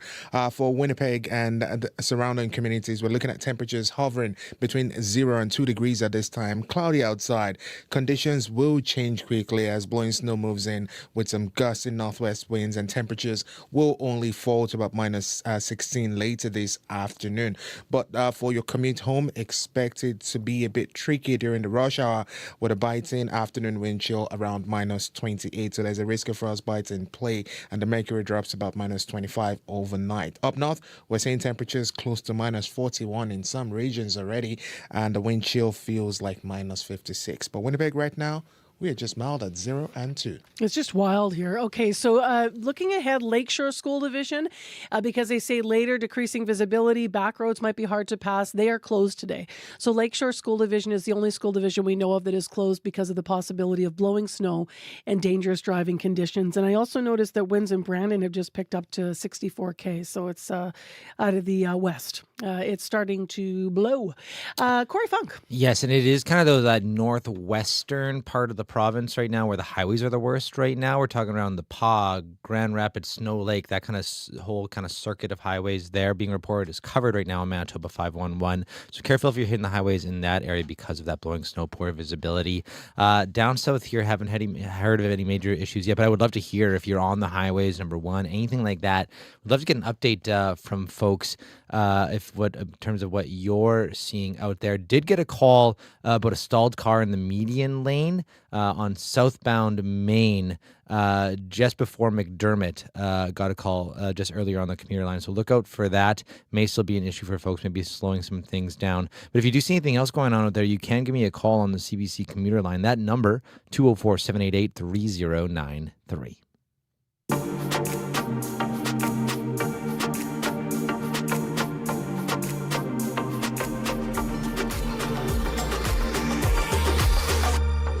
Well, we all know that the comment sections online are full of people calling each other out, cancel culture, and even racist or hurtful comments. Maybe you've even had to take a break time to time or gotten off social media altogether. Most times people try to convince each other that their view of an issue is correct before retreating into an echo chamber. But meeting in person, sitting and talking across from another human being can bring out a very different conversation. CBC Manitoba is looking for people to take part in respectful conversations like that. It's Manitoba Talks, a first-of-its-kind project in Canada. This is modeled after a German media outlet that pioneered it, where folks with widely differing views on polarizing issues sit down and have a conversation. Two of the first Manitobans to take part in this style of conversation are Tasneem Valley and Kai Solomon. Now, they agreed to let us record it and use it in our promotional materials. But while their talk wasn't private, it was genuine, nothing staged. And if you sign up, your talk may be private. The goal of this is to connect us. The deadline to sign up is coming up, so we thought we would speak with Tasneem and Kai about why they sat down together. So I spoke with them on Wednesday. Good morning, and hello to you, Kai. Good morning. And hello to you, Tasneem. How are you? Salam, I'm good, thank you, and caffeine deprived, it's Ramadan. Oh, I bet, yes, of course.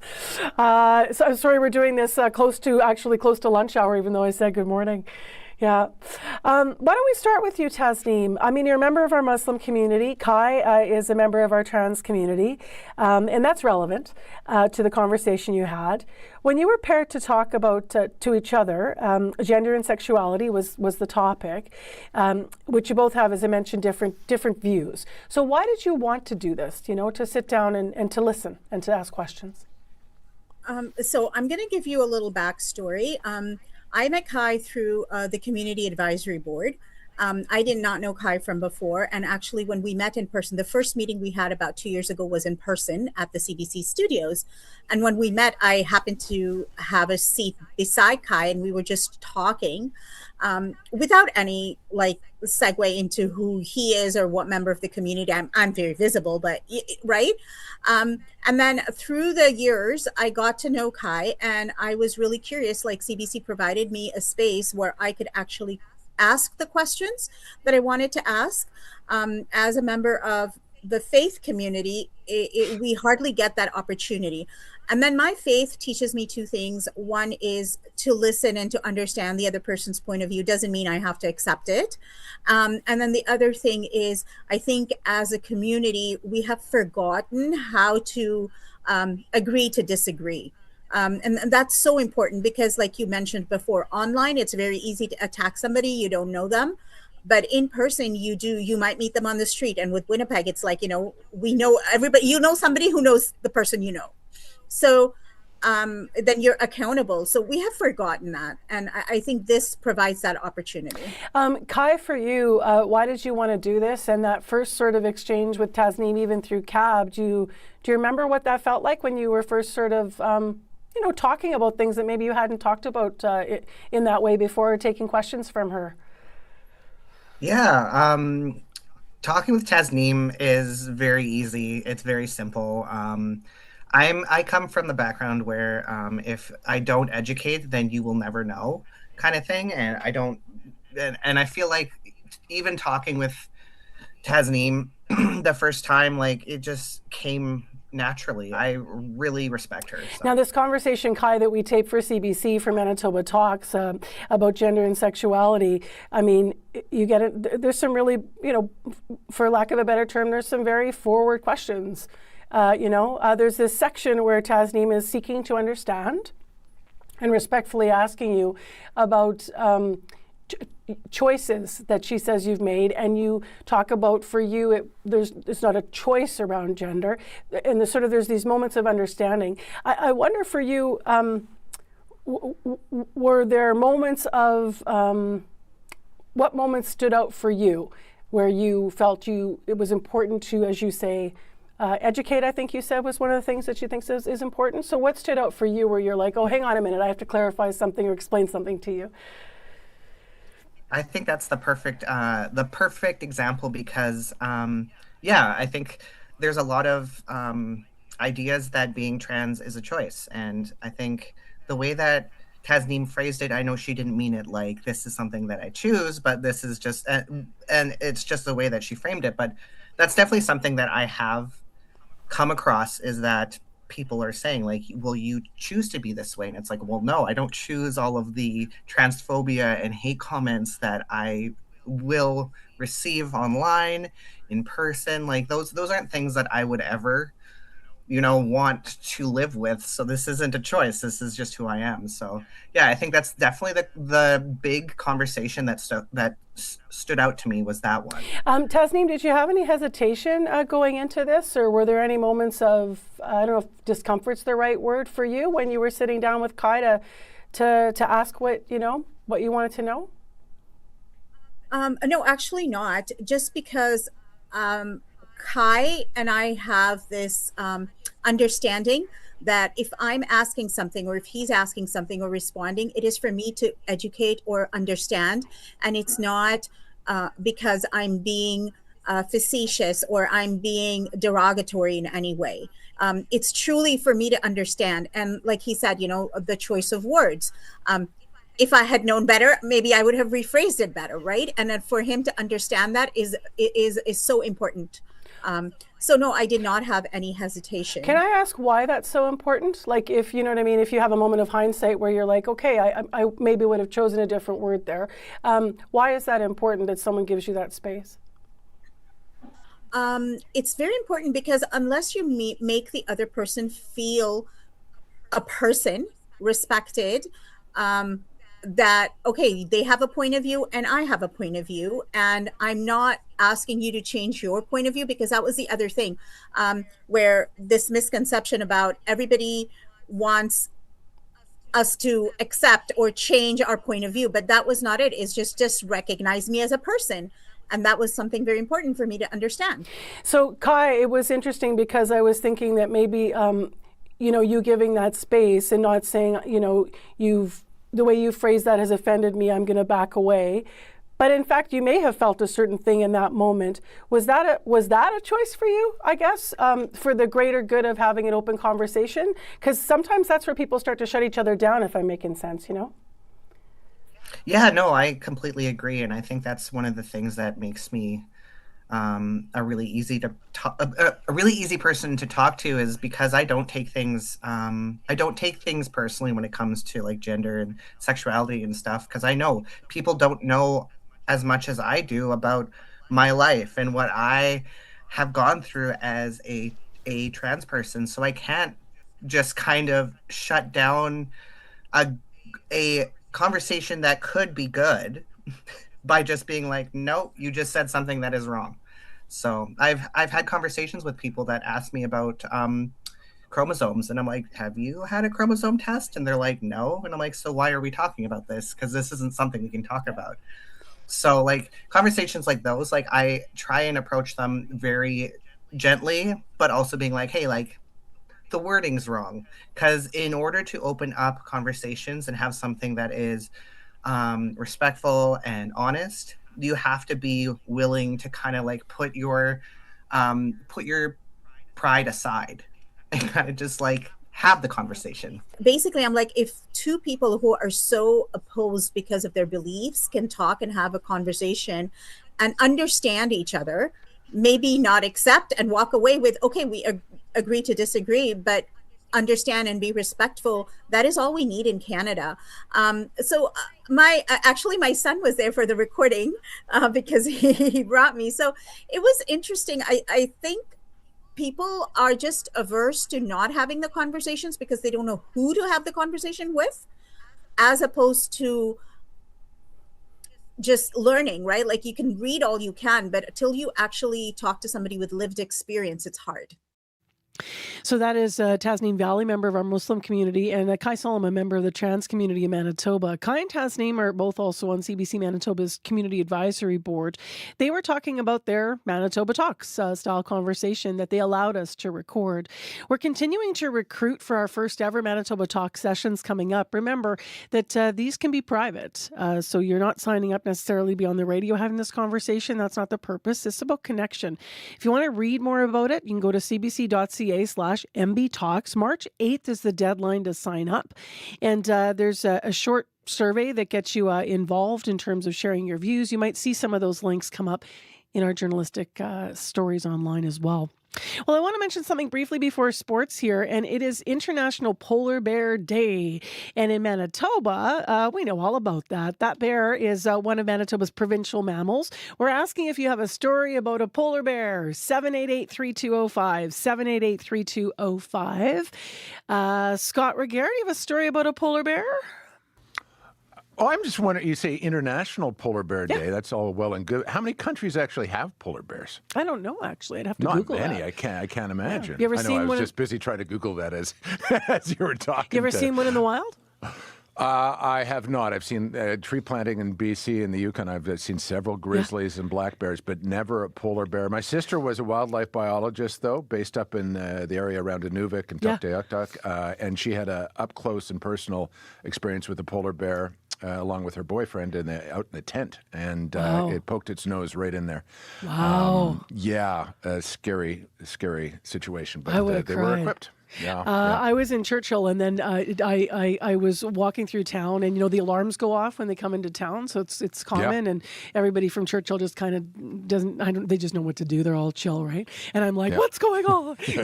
And then everyone's like, oh, down there, look, there's a polar bear, and just walking across the street, sort of sauntering around town. Yeah. There it was. And it was interesting Top of because the chain, you can do that, right? You can walk with a certain swagger you and I cannot. Yes, you can. And up in Gillam, just one more brief story. Oh, in Fox Lake, which is right at the top of the tip of Manitoba, pretty much. I remember we were sort of in the bush and kind of in the brush, and it was beautiful. It was autumn. And I said, I don't want to walk too deep here to look at the water because, bears, wildlife. And someone said to me, by the way, if a polar bear is like in the brush, you're not going to hear it anyway if they really are hunting us. And I'm like, well, that's not very calming, but okay. Good to know. They sure are beautiful, though. 788-3205, please, if you've got a story. And you need to talk about sports, Scott, so I got to stop talking. That's all right. Paralympics, Canada's flag bearer is going to be announced today. Yeah, he, she, or they will be named at 9 Central Time this morning, and whoever it is, Marcy, will be a flag bearer only in the honorary sense. Canada is not going to have its team at the opening ceremony next week in Verona. That's because Canadian athletes have events based 3 or 4 hours away in the mountains and will need to be ready to go. So their absence is geographical as opposed to geopolitical. Countries like Czechia, Poland, and Ukraine will not be attending the ceremony because of Russia's involvement in these games. Despite its invasion of Ukraine 4 years ago, the International Paralympic Committee voted to allow Russian and ally Belarus's athletes to compete. The flags and anthems for both will be back. Canada was not one of the countries to vote for their reinstatement, as the head of the Canadian Paralympic Committee, Karen O'Neill, explains. This is the third time we would have voted on this, and the reasons haven't changed. There was not compliance for reinstatement. And the reinstatement really spoke to the IOC truce breach after Beijing, and then also not really resolving the systemic doping infraction. So we had no evidence to suggest that those two had been addressed. That's why we've stood by our vote for the kind of principled sport that we continue to support. O'Neill pointing out Russia's truce breach. The IOC requires its member nations to put down arms from 1 week before the Olympic Games until 1 week after the Paralympics, and obviously Russia in 2022 did not do that. O'Neill also suggesting doubts remain over whether Russian athletes are still doping. So there's your backdrop with the Paralympics starting a week from today. Let's get to the Brier. It gets underway tonight. What are the storylines you're watching in curling? Biggest has to be Brad Gushue, who is going to retire, of course, after this season. The Brier being held in his hometown of St. John's. There's going to be a mix of emotions. There's going to be some relief that it's done and then that the pressure is off. There's going to be some sadness. This is going to be the last time I experience, a lot of these feelings that I felt during previous Briers. There's also going to be some joy that it's been an incredible run. I'm going to feel a lot of emotions, and how that actually looks and how that feels, I'm not sure, because there's not too many events in people's lives where you feel all those emotions at the same time. Gushue up against Quebec today. There are 2 Manitoba rinks at the Brier, both Winnipeg-based. Matt Dunstone out of the Granite Curling Club alongside Braden Calvert from the Heather Curling Club. And the Jets back in action, and a key piece of the lineup returns. Yeah, I would think so, yeah. Connor Hellebuck set to reunite with the team in Anaheim. Don't know whether he'll be between the pipes or not. Of course, it's been a whirlwind couple of days for the Michigan native. This past Sunday, he backstopped the U.S. to gold. Following that, he was in the controversial locker room celebrations, including a phone call with Donald Trump, where the president made a joke about having to invite women as well to the White House. He also attended this week's State of the Union, where it was announced Hellebuck would be awarded with a Presidential Medal of Freedom. Asked about the phone call, Hellebuck called the reaction lamentable.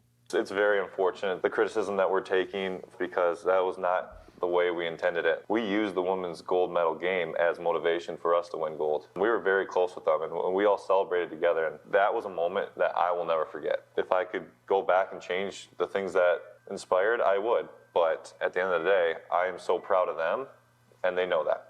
He also addressed the mixed feelings he has as an American playing in a Canadian city. He calls it the hardest part of playing in Canada and then having to participate in that gold medal game. We may see Connor between the pipes tonight. They play the Ducks at 9 o'clock Central Time. Wow, I can't believe that gold medal game was just Sunday. That feels like a year ago. I'm like, doesn't it? And imagine what it feels like for him. Oh, man. Okay, thank you very much, Scott.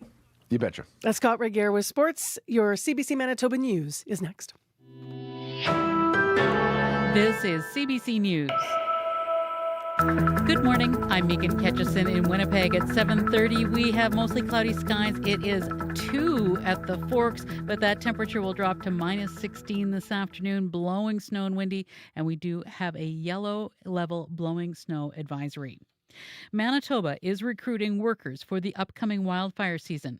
But as CBC Santiago Arias Orozco explains, there are concerns about filling the jobs and making sure First Nations have what they need. Oh my goodness, look at that! Wildfires raged through the Island Lake region, evacuating thousands last summer.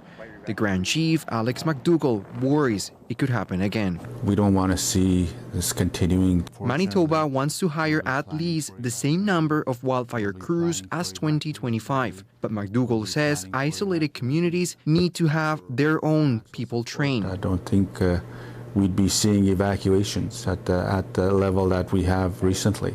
Island Lake is still waiting on government to improve that. Meanwhile, the union representing provincial firefighters fears all the jobs won't get filled.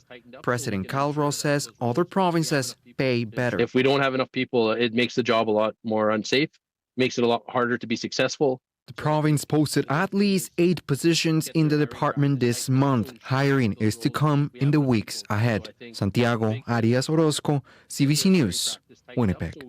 A new quarterly report shows incidents of violence and inappropriate behavior at Winnipeg's Millennium Library dropped by 47% year over year and nearly 23% across the whole system. The report also shows referrals to outside agencies from community safety hosts increased by 160% over the same period.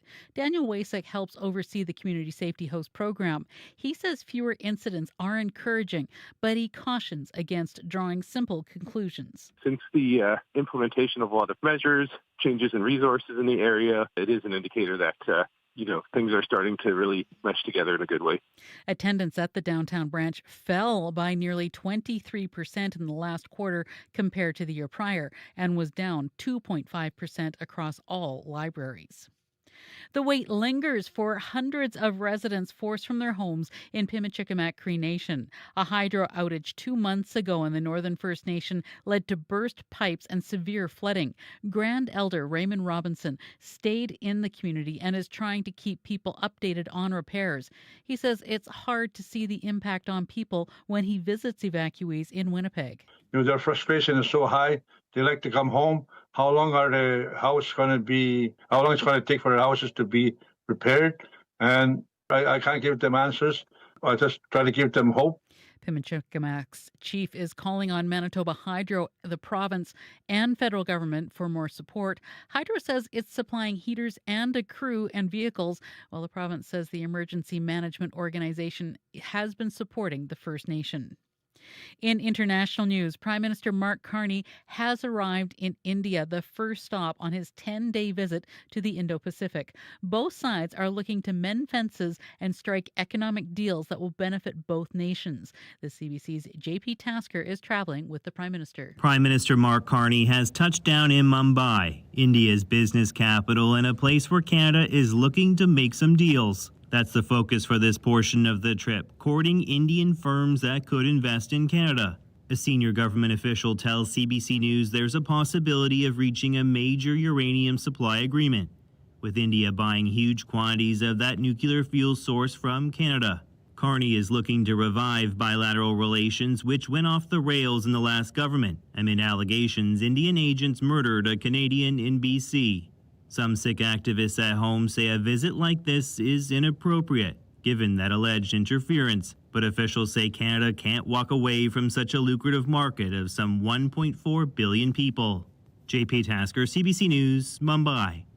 Manitoba's Elections Commission says the Progressive Conservatives broke election rules in 2023. It found the Tories used the legislature for partisan purposes, which is not allowed. In 2023, the PC caucus booked a room in the building to meet with students, but the caucus allowed Tory election campaign officials to speak at the meeting.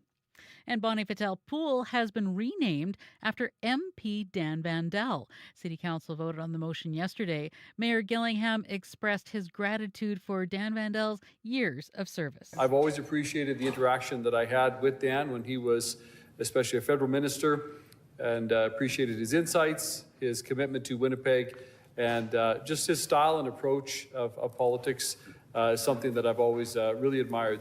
Vandell was a city councillor for St. Boniface for 5 years and MP for 10. And that's the CBC News for Winnipeg. You can always find more on our website at cbc.ca/Manitoba. All right, Megan Ketchison, thank you. Thank you. And it's time for the regional forecast with Abby. We are tracking three major systems across the province this morning. Blowing snow advisory active in the south, red blizzard warning towards the lakes, and of course extreme cold warning yellow for the northern part of the province. We're talking about wind chills getting close to 56 already, minus 56 this morning. For the southern part of the province, we're already tracking from the Brandon end. Travel might be tricky once that whiteout condition begins to hit that part of the province. But for Winnipeg right now, we're looking at temperatures around 2 degrees. It's cloudy outside. Don't be fooled by the mild stat. Blowing snow advisory is active for us here in the city. Conditions will change quickly as those northwest winds will be gusting all the way to 80 kilometers, really causing visibility to drop. And of course, temperatures will also be going down along with that to about minus 16 by the afternoon period. Wind chill this morning feels like minus 28. Across the south, we're seeing temperatures between 2 degrees and minus 5, and it's also going to fall to the mid-teens later this afternoon with blowing snow and blizzard conditions active for regions in the south. While up north, locked into that life-threatening deep freeze, temperatures ranging from minus 18 around the Power Flin Flon, and we're looking at minus 37 in Churchill right now. Tudula Lake still stuck at minus 41. We see highs around minus 32 there, but the wind chill this morning is around minus 56. It means frostbite in minutes. So take it easy if you're in that part of the province. But for Winnipeg right now, we are just at 2 degrees. All right, thanks, Abby. Thank you. Time for the morning commute update with Corey Funk. Yeah, really just one issue here in the city to keep an eye out for. Got a call from Anthony. May still be a problem. Stalled car on southbound Main in the median just before McDermott. So that may be causing some backups for folks. As for the highways, the worst highways seem to be around kind of that circuit between the Paw, Grand Rapids, and Snow Lake, that area there. There are plows out and about, looks like, on Manitoba 501. Also seeing visibility, reports of poor visibility far west of the province, so Russell, Verdon area. With that blowing snow. So heads up there if you're hitting the highways this morning. Other than that, been actually a pretty smooth commute, but if it's not smooth where you are, you can give me a call on the CBC commuter line. That number to call, whether you're walking, biking, driving, would love to hear from you. That number 204-788-3093. All right, thanks very much, Corey. Thank you. Well, we talked about that yellow level blizzard warning for the Lakes region. I'm mentioning that now because that is where the Lakeshore School Division is. It's pretty much north of Winnipeg between Lake Manitoba, Lake Winnipeg, and they've canceled school today just based on what they're expecting is going to be coming. The winds are already starting, the cold temperatures and such, and all the warnings, but they've made the call. So Lakeshore School Division is closed today. Time right now is 22 minutes to 8 o'clock on 89.3 FM, 990 AM on the app and YouTube. I'm Marcy Marcusa with our team at the show in our Studio 15 control room, Abby Adeyemi, Corey Funk, and Darren Marash. And next on the show, let's talk about trade skills. Your skills can build more than projects. That's actually a quote from North Forge Technology Exchange and how they describe their carpentry workshop that's focused on women and gender diverse populations. They've offered a scholarship even to cover fees and childcare support if needed, and this is to provide a comfortable environment to learn and make mistakes. The next workshop, they say, is starting in March, and to learn more about it, Devin Shuchek is with us. She's the Partnerships and Marketing Manager with North Forge. Good morning. Good morning. How are you? I'm well. So why is a separate workshop specifically focused at women and other folks necessary here? Gender diverse folks, sorry, necessary. Yeah. Absolutely. I think, so there's a few reasons why a workshop like this is necessary. Ultimately, this workshop is about building community and building confidence. So in collaboration with the Manitoba Construction Sector Council, as well as Canadian manufacturers and exporters, North Forge is like, listen, let's build a space where women and gender diverse people feel comfortable about entering something that they may not have done before and entering perhaps, the trades and learning a new skill in an industry that is traditionally very, male driven generally. And, the workshop is really just about having a hands-on supportive space that is, you're going to learn the basics of carpentry. So from tool safety to cutting and assembling wood in a welcoming environment where questions are encouraged and everyone is just learning together. So no matter whether you're considering a career in the trades or maybe just curious about picking up new skills, it's really just about meeting people and helping you where you are to help you grow. What are some of the barriers that gender diverse people and women still face in the trades? There is a range of barriers, from social and cultural stereotypes about maybe who belongs in a trade, to lack of early exposure and mentorship, to workplaces that perhaps just haven't been very welcoming or supportive historically. That is something that we are trying to change. And, traditionally trades have been male-dominated, which means fewer role models and informal networks for women and gender diverse apprentices. So sometimes the equipment or facilities or job sites, just the cultures there simply weren't designed with inclusivity in mind, which is why this is a small workshop. It is 8 people. It is led by 2 very experienced female or gender diverse carpenter leads. And it's done in a space where people are allowed to make mistakes and be done in a comfortable environment. It's not just one night either. So tell us a little bit of the nuts and bolts of how long the commitment is for participants. Yeah, absolutely. So it's held at the North Forge Fabrication Lab, which is one of North America's actually largest publicly accessible fabrication labs. It's down in the Exchange District, so a generally accessible area for most. And it's 5 days over the span of 2 weeks. So you're going to have 3 hours per session on a Monday, Wednesday, and then a Saturday. And during those, you'll start off with an intro to tool safety, and then the next day you'll expand your skills and you'll use a chop saw. Then you're going to do use a drill press, and you just kind of go through the motions of eventually leaving with a finished product, and that finished product is a birdhouse. What does it mean to North Forge to offer something like this, especially considering, you were looking at a scholarship to help offset the costs and all the spots got filled? It means everything. So beyond the economic angle of, it's great to, get more people into the trades and things, we're all about creating equitable access to meaningful work to really build a fair society. And at North Forge, that's a big part of our mission, is reducing the barriers for people to experience things in life, whether that is building a new business venture or learning a new trade or skill. It's all about what can we do to make things more accessible to people who want to participate, regardless of whether they can afford it or not. There's currently a huge, women and gender diverse people represent a huge pool of talent that's currently underrepresented. And we never want somebody to say, oh, I couldn't do this just because they simply couldn't afford it. I guess just last, how do you, on the flip side of things, you can make the opportunity there for people, but how do we get more women and gender diverse people interested in the trades, and do you think? I think that's a great question. I think that things like this have to continue to happen, right? We need to, trades is a very large area, and this workshop is specifically focused in carpentry. But we are looking to partner with organizations that are open to hosting these types of workshops at the Fab Lab for different kinds of trades. We want to continue just promoting that it is an exciting and feasible career that is long-lasting and could come with, great benefits.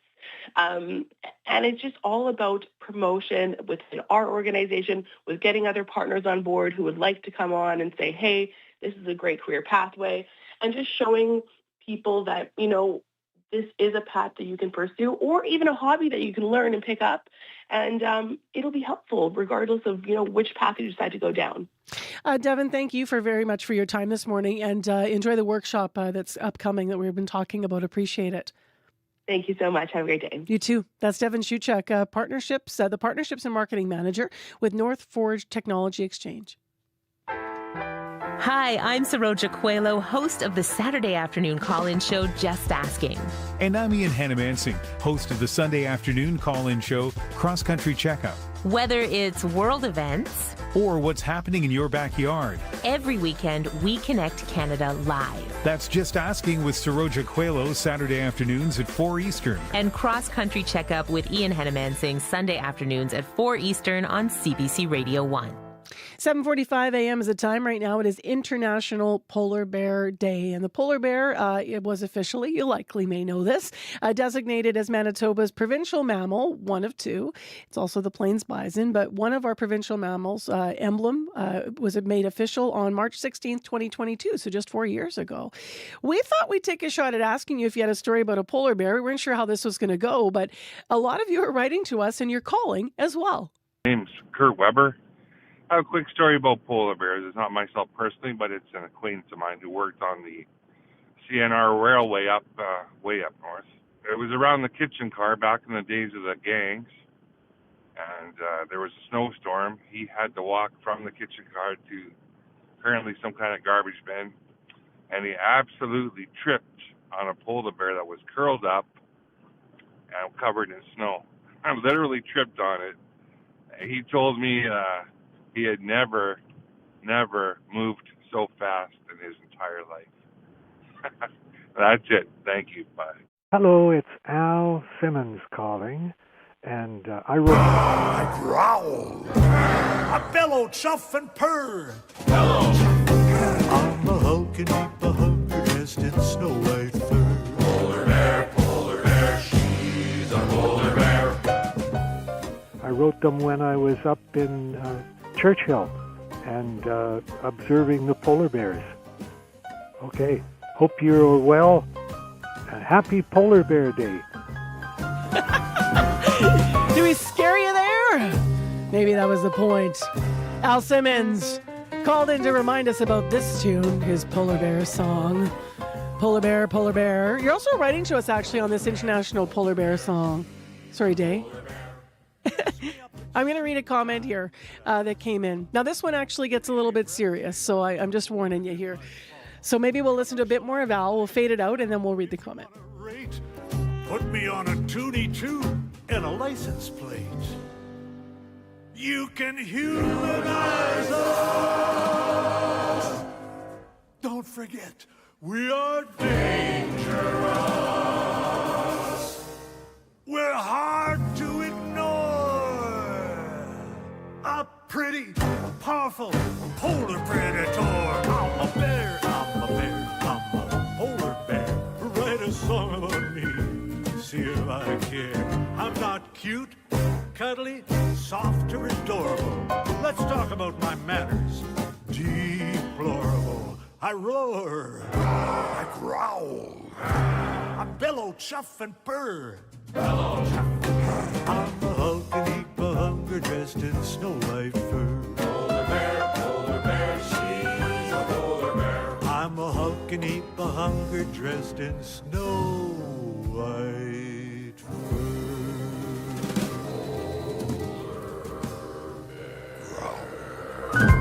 Thanks, Al, for reminding us about that great little ditty about the polar bear. I can't think of a better tune to play on International Polar Bear Day, although we do have more polar bear songs coming up after 8. If you want to call with your story, 788-3205.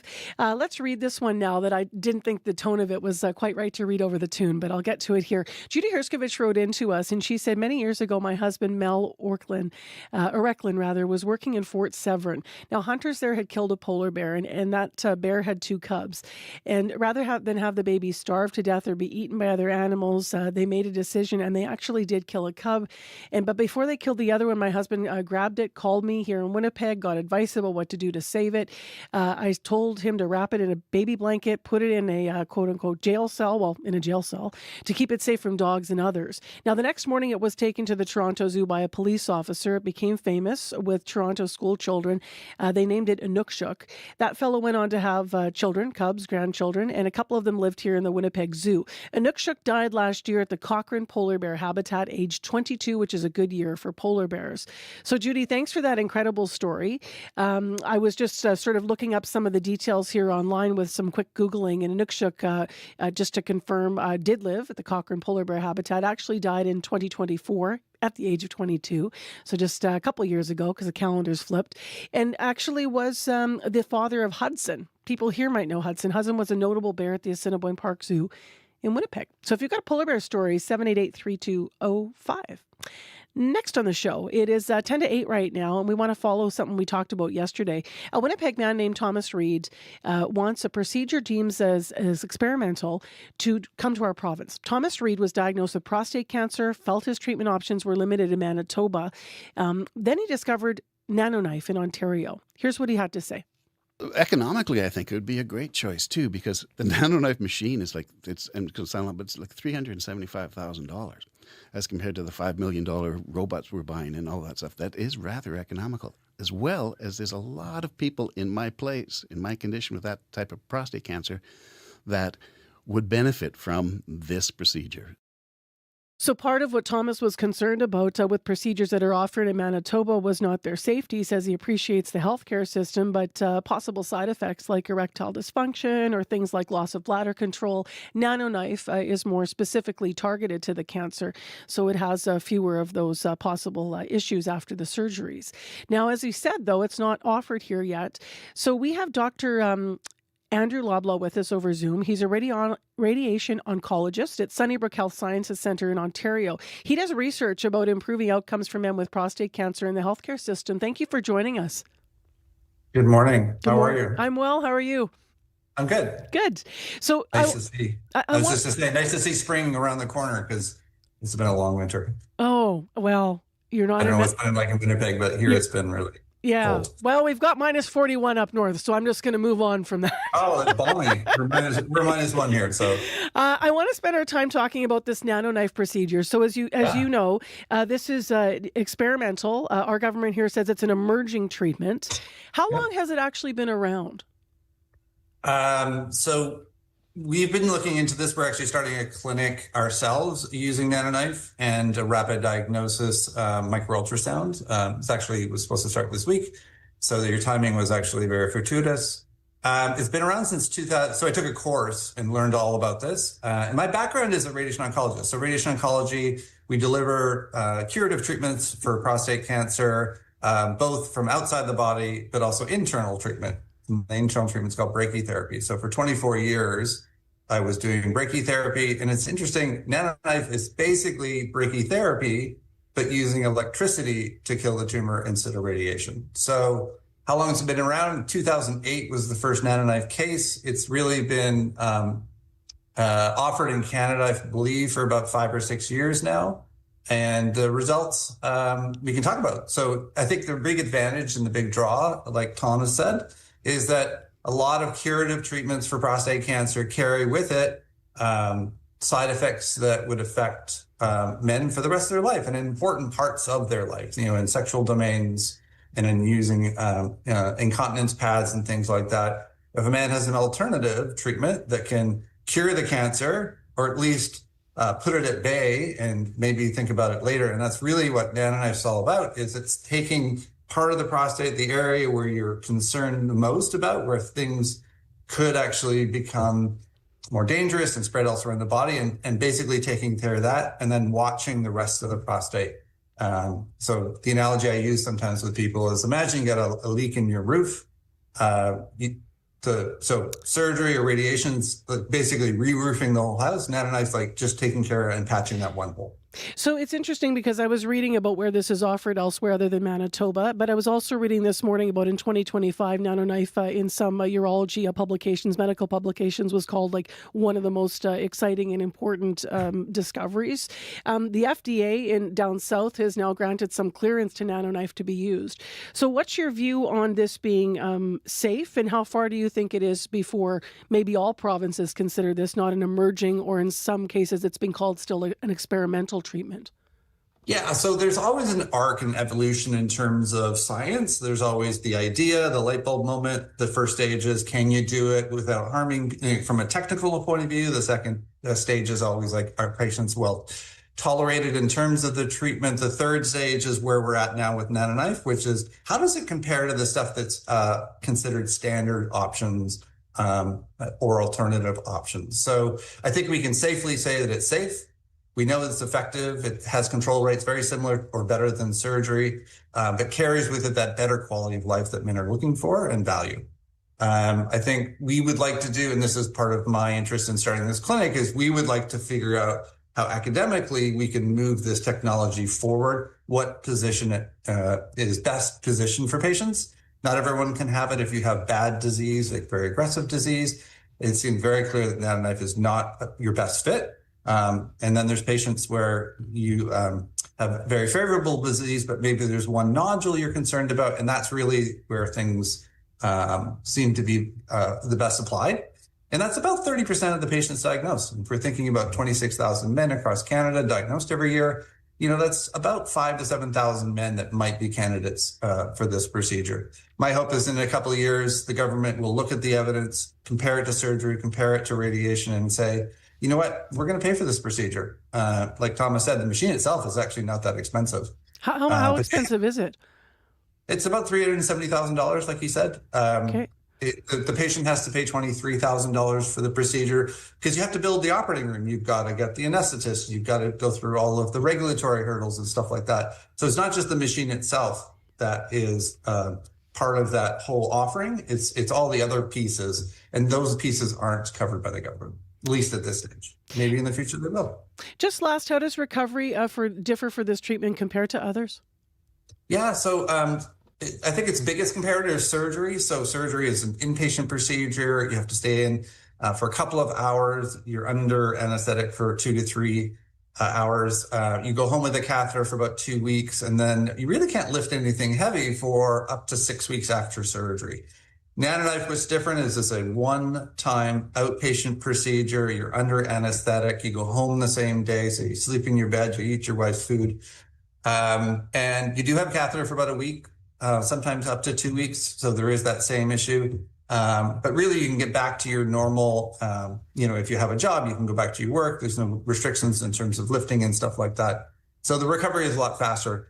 It has a little bit of side effects. Your urinary system needs time to heal from the procedure itself. So that takes a few months, but it's basically just going to the washroom a little bit more than usual. So it's really well tolerated. Thank you very much for your expertise and for educating us this morning on this technology, Nano Knife. Appreciate your time, Doctor. No problem. Thanks for having me. Live on CBC with us, that is Dr. Andrew Loblaw, radiation oncologist at Sunnybrook Health Sciences Centre in Ontario. If you want to read about the Winnipeg man who is going under the Nano Knife in March and talk to us about it here on CBC yesterday, please go online at cbc.ca/Manitoba. Here's Megan with headlines. Well, a New City report shows incidents of violence and inappropriate behavior at the Millennium Library dropped 47% last quarter compared to the year earlier. Across Winnipeg's entire library system, incidents were down 23%, but the union representing library workers says those numbers don't match how staff feel on the job. And the wait lingers for hundreds of residents forced out of their home in Pimachikamak, Cree Nation. A hydro outage 2 months ago in the Northern First Nation led to burst pipes and severe flooding. And we'll have more at 8:30. Stalled semi on northbound Route 90 at Inkster in the curb lane right now, so keep left about that. Also note that the temperature in Winnipeg will fall from the 2 degrees now to minus 16 later, and we have blizzard warnings around the lakes and blowing snow and issues. Lakeshore School Division is closed today because of the weather, and still ahead we're going to talk about an issue that a lot of servers are facing because of their tips and a system.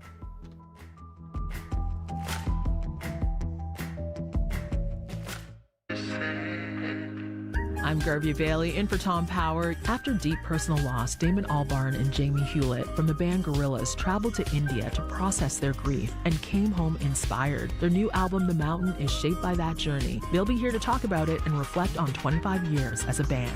Q, this morning at 10:30 in Newfoundland, and on CBC Listen, or wherever you get your podcasts.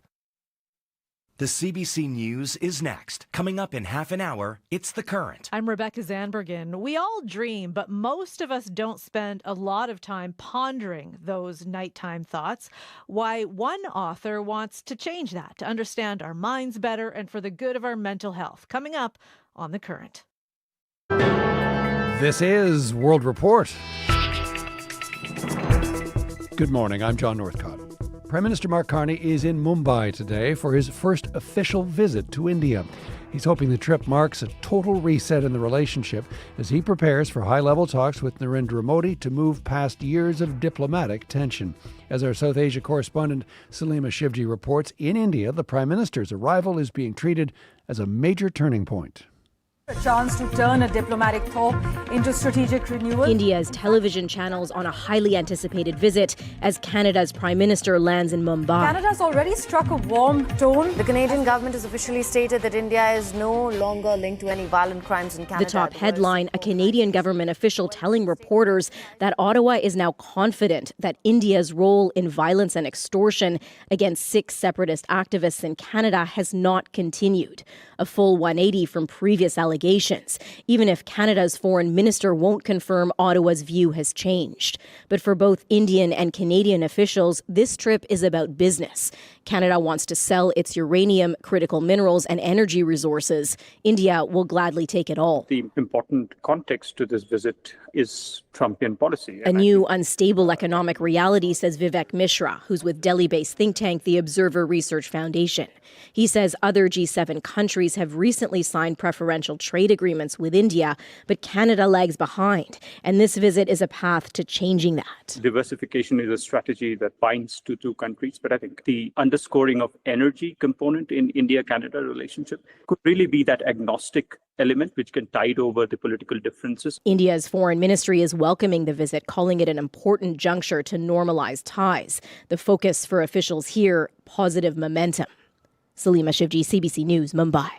Saskatchewan's Scott Moe is one of 2 premiers joining Mark Carney in India. He's on hand to champion his province's biggest industries, looking to broaden the market for energy and agriculture.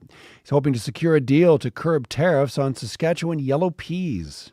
We will most certainly be engaging on pulses, as we always do, and agricultural products more broadly. We do have a pulse tariff currently that would be looking to hopefully be removed at some point in time, but certainly engaging on behalf of Saskatchewan, the Saskatchewan agriculture industry in that space. New Brunswick Premier Susan Holt is the other provincial leader in India as part of the Canadian delegation. Meanwhile, there is a significant breakthrough this morning for Canadian farmers following Prime Minister Mark Carney's recent visit to Beijing. China suspending 100% tariffs on Canadian peas and canola meal. Duties on Atlantic lobster and crab will also be halted starting Sunday. There is one notable omission. Beijing has yet to mention canola seeds, leaving Canada's growers waiting for a final decision on those multi-billion-dollar exports. The distant roar of military jets in Kabul as Pakistan launches airstrikes on the Afghan capital and Taliban sites along the border. The assault is in response to an attack yesterday by the Afghan Taliban on Pakistani military installations. The Taliban claims to have destroyed 19 posts and 2 bases. It's all part of an escalation that has seen months of hostilities along the frontier. Islamabad has long accused Afghanistan of allowing militants to stage attacks from its soil. Now, the Pakistani defense minister says the country has lost its patience and considers itself in an open war with its neighbor.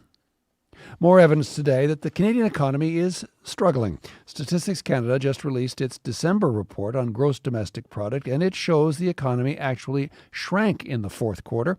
Overall, in 2025, GDP increased by only 1.7%. Now, that's the slowest rate of annual growth since 2016, outside of the COVID-19 pandemic. Nisha Patel has more. Canada's economy struggled to grow at the end of last year. Real gross domestic product fell 0.6% in the fourth quarter, according to Statistics Canada. It's a sharp turn from the third quarter when GDP grew at a revised 2.4%. Even though exports, household spending, and government investment helped growth, that wasn't enough to offset the big dent caused by businesses withdrawing from inventories. GDP is a measure that shows how fast the economy is growing, and overall for 2025, Canada saw the slowest pace of annual growth since 2020. The biggest factor, of course, lower exports to the United States, as U.S. tariffs impacted sales and created uncertainty for Canadian businesses. Nisha Patel, CBC News, Toronto. In health news, skin cancer is by far Canada's most common cancer, but it turns out not all sunscreens are created equal. A CBC Marketplace investigation into sunscreen shows they don't always deliver the protection they promise. As Christine Bierak reports, some experts say the results are so inconsistent that Health Canada needs to step in.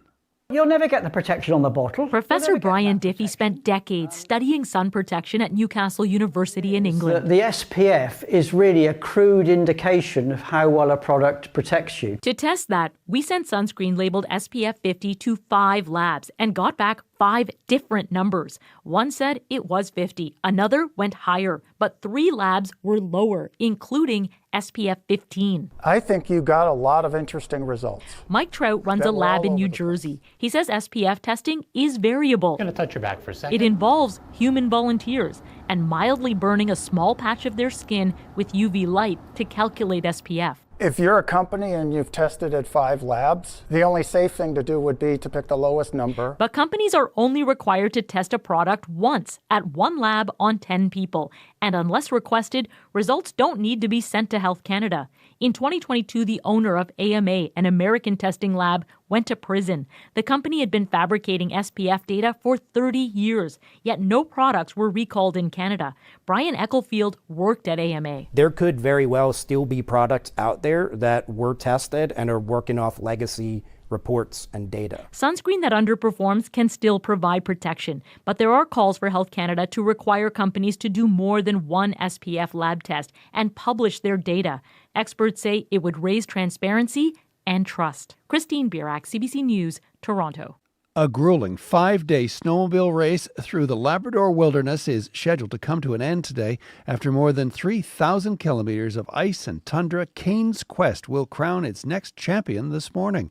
As the CBC's Alex Kennedy reports, the race has built a massive global following. But for those in Labrador City, it's about a lot more than just the finish line.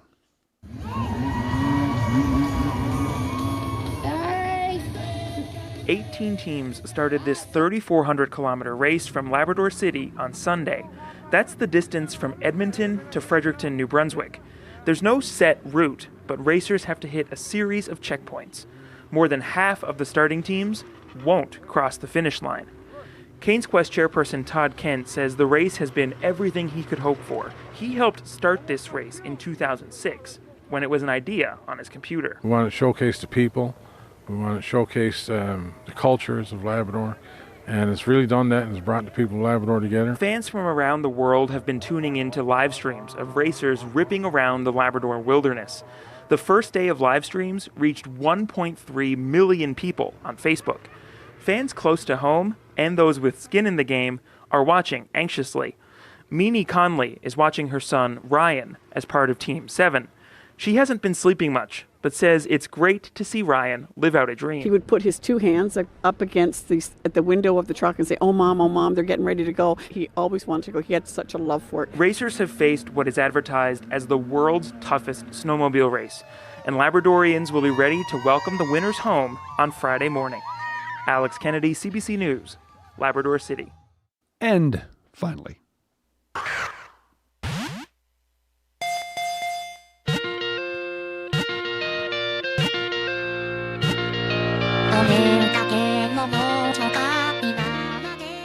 what began 30 years ago as a niche hobby for the Nintendo Game Boy, now the highest-grossing media franchise on the planet. Today is Pokemon Day, marking the anniversary of the original game's release in 1996. Fans are celebrating with a massive Pokemon Presents showcase and a surprise re-release of classic titles for the Switch. To honor the milestone, the franchise even released a new anniversary anthem.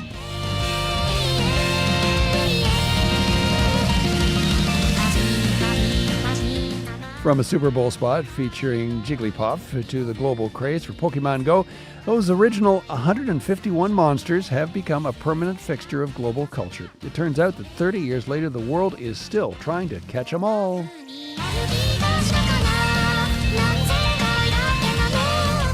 And that is the latest national and international news from World Report. For news anytime, cbcnews.ca. I'm John Northcott. This is CBC News.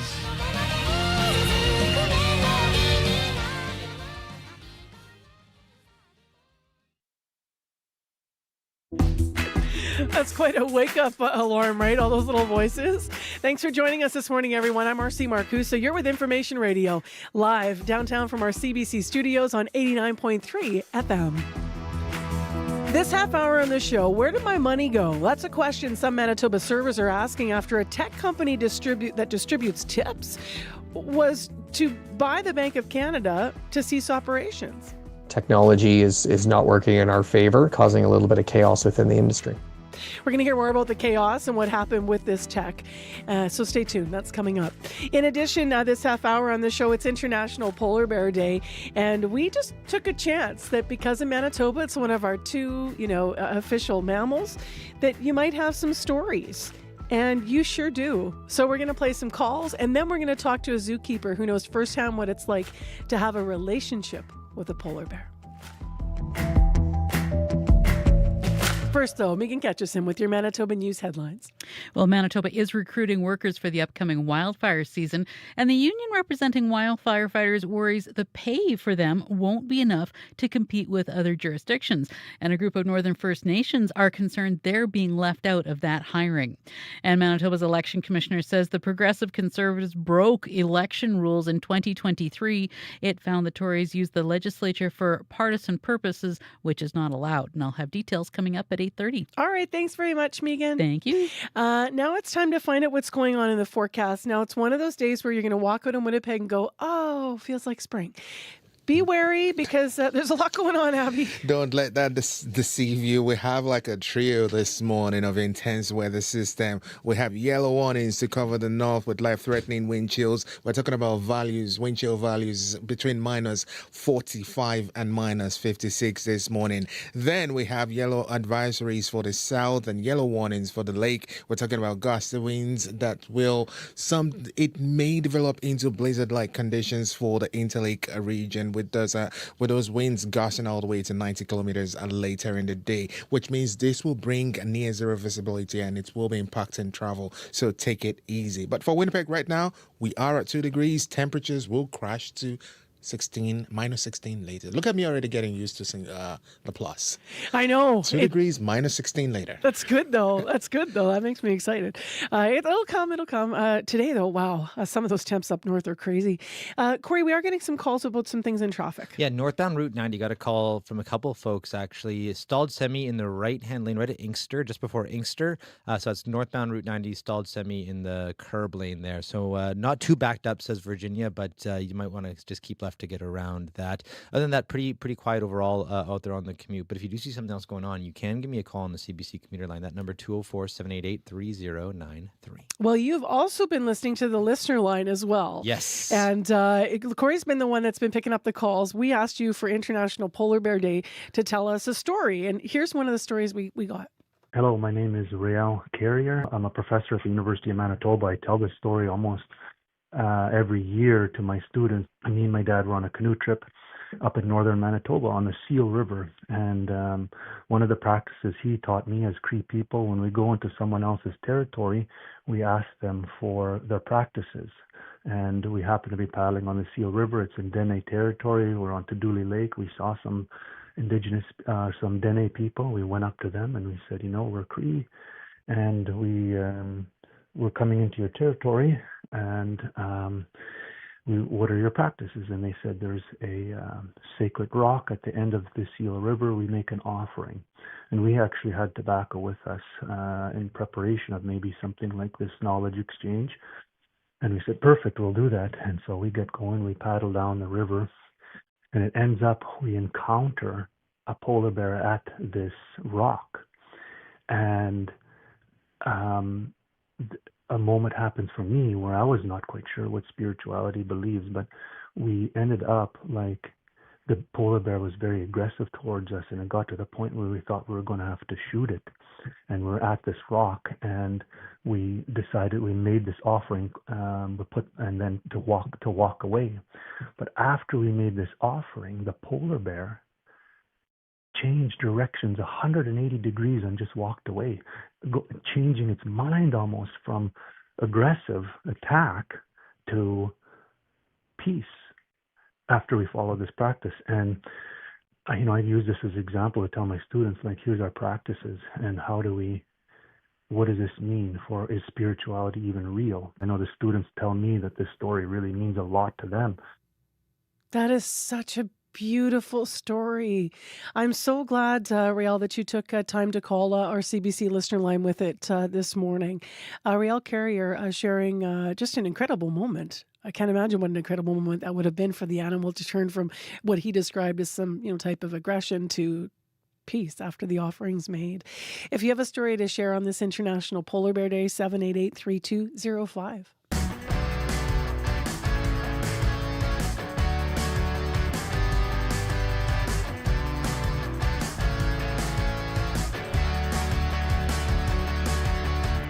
Well, as I mentioned, let's get into some news here. The Bank of Canada has shut down a popular third-party online payment system. Software by XTM Inc. was managing electronic tips for servers. But since February 17th this year, the Bank of Canada has told restaurants, don't use the company. So that's because some servers aren't getting the full amount of tips. Sean Jeffrey, CEO of Manitoba Restaurant and Food Services Association, he's here via Zoom to explain. Good morning. Good morning. How are you? I'm well. So is this a tech glitch and then the money hasn't been coming through to companies? What are you hearing in Manitoba?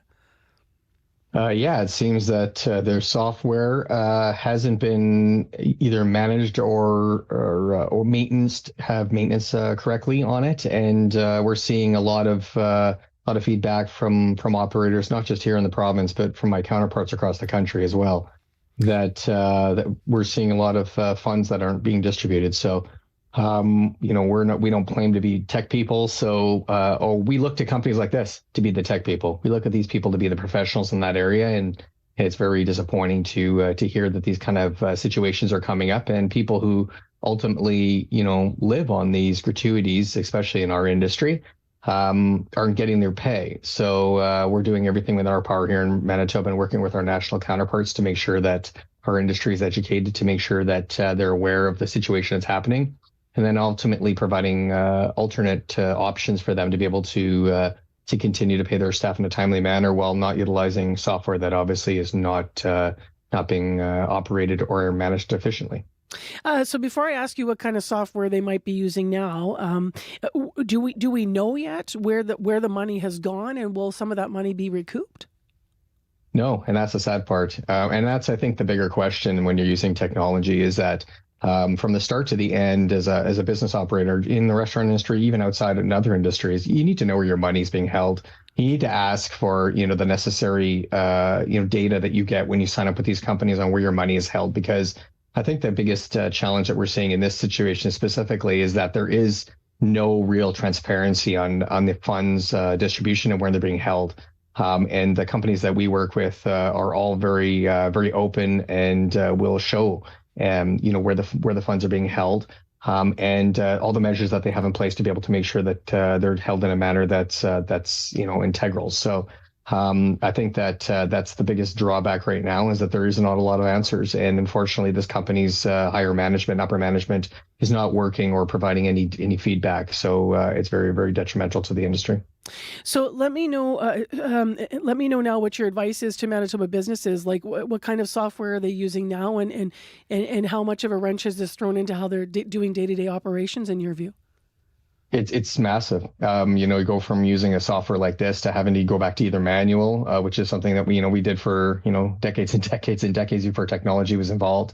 And maybe they don't have the proper processes in place or the proper alignment with what CRA legislation or requirements are. So I think the number one thing is that, especially in the restaurant industry, is to reach out to us here at the association. Our job is to educate the industry. We have a significant amount of information on our website about this, and recently played a webinar and have recorded one, and it will be available to all people that are going to the website to be able to find out what the requirements are. If you want to go to another technology company like Atlas, which is a company that we work with and is a Canadian company, or if you want to do it on your own, they also provide the requirements on what you can do if you want to do it on your own. So either way, though, we need to make sure that we're putting policies in place and things into your place in your business to make sure people get paid in a timely manner. This is not the server's fault. It's not the restaurant's fault either. But we need to make sure that we're taking care of this in the utmost urgency to make sure that our people get paid. Just for a brief 101 here, and it's a bit of a backup question, but people might think, why don't restaurants deal with the cash in-house? So I guess I should be asking, how does the third-party tipping platform work in the first place? So CRA legislation requires the restaurant not to be managing that tipping process. The distribution of money needs to be done in-house in an employee committee-based situation. So what happens in these third-party companies, especially ones like Atlas, which we have a partnership with, they take all that out of your hands. So you just enter the information, or it can be taken out of your point-of-sale system. It's gone into a third-party database. That database then has all your employees, and it's managed by an employee committee set up by the restaurant itself. Once that is done, it's actually the money is distributed, whether it's integrally through e-transfer or direct deposit nature, into those accounts for those employees, but not through the restaurant. It's through a third-party management software. So it just takes a lot of the legalities out of that, and also make sure that it's integral. Are there enough systems that do this? Like, what does the availability look like for systems like this? I already see you shaking your head. No, there's not. Unfortunately, no, because XTM unfortunately had a good portion of the business in Canada.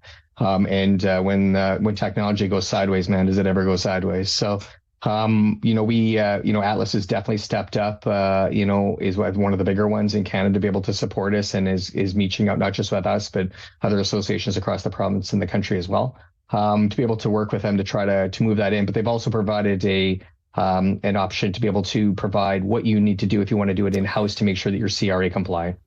So just last, I know you mentioned that you're trying to get the information out. You had a webinar yesterday. You said there's not answers yet really about recouping money. So what do you want to say just last to people out there who have outstanding questions, and maybe you could leave us with the website as you try to navigate this? Sure. Yeah, the best is to educate yourself. Make sure that you know the company that you're using, and if you need any direction on what that requirement is, we'll be able to provide that to you. Our website is www.mrfa.nb.ca. We can feel free to reach out to us at the association, or me and my staff, be able to support you as any way possible. We want to make sure that we don't see our staff seeing a hiccup in this. We want to make sure that they get taken care of as soon as possible. All right, Sean, thank you very much for this. Pleasure as always. Thank you. That's Sean Jeffrey, CEO of Manitoba Restaurant and Food Services Association. CBC did try to reach out to a spokesperson for XTM Inc., but we have so far not been successful. In Winnipeg, it is right now, warmer than it's going to be later. Our temperature is going to fall to about -16 this afternoon. Winds are going to gust to about 80. It's polar bear weather. At least we can say that. And we are asking for your polar bear stories on this International Polar Bear Day. Hi there, my name is Evan Provin. My polar bear story happened at the Tundra Grill at the Assiniboine Park Zoo. My daughter was probably about 3 years old, I would say, and we were having lunch in the restaurant there, and she was up walking along the window because she was 3. And she was standing there looking at us at the table with her back up against the window. And this polar bear stood up at the window and tried to take a bite out of her backside as she was standing there. And a whole bunch of people saw this, and everybody kind of collectively went like, and she turned around and saw this polar bear and just laughed. I thought, that's not the response that she should have. Anyway, everybody got a chuckle out of it anyway. Thank you. Bye-bye. I love that she laughed. My next guest knows what it's like to feel joy being around polar bears. In fact, Mark Branson worked for 15 years as a polar bear keeper at Assiniboine Park Zoo and helped introduce the first 4 polar bears to their new habitat. He now works at the Toronto Zoo, and he's with us now. Good morning.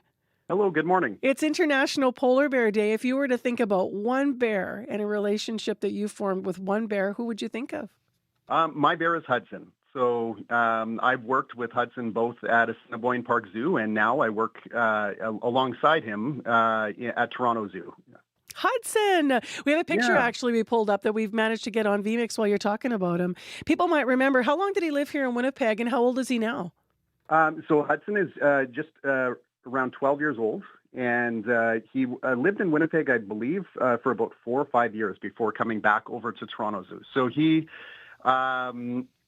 was born at Toronto Zoo. He was hand-raised due to some health concerns with mom, and then we actually had him brought over to Assiniboine Park Zoo to help socialize him with some of our new rescue bears that were being brought in during the development and preparation for Journey to Churchill.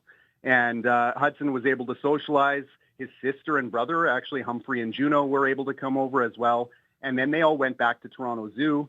And of course, when I was moved over from Assiniboine Park Zoo to Toronto Zoo, Hudson actually recognized me, which was a lot of fun. It was like bringing a little piece of home with me when I arrived at Toronto. Okay, give me that moment. How do you know that? Like, what happened?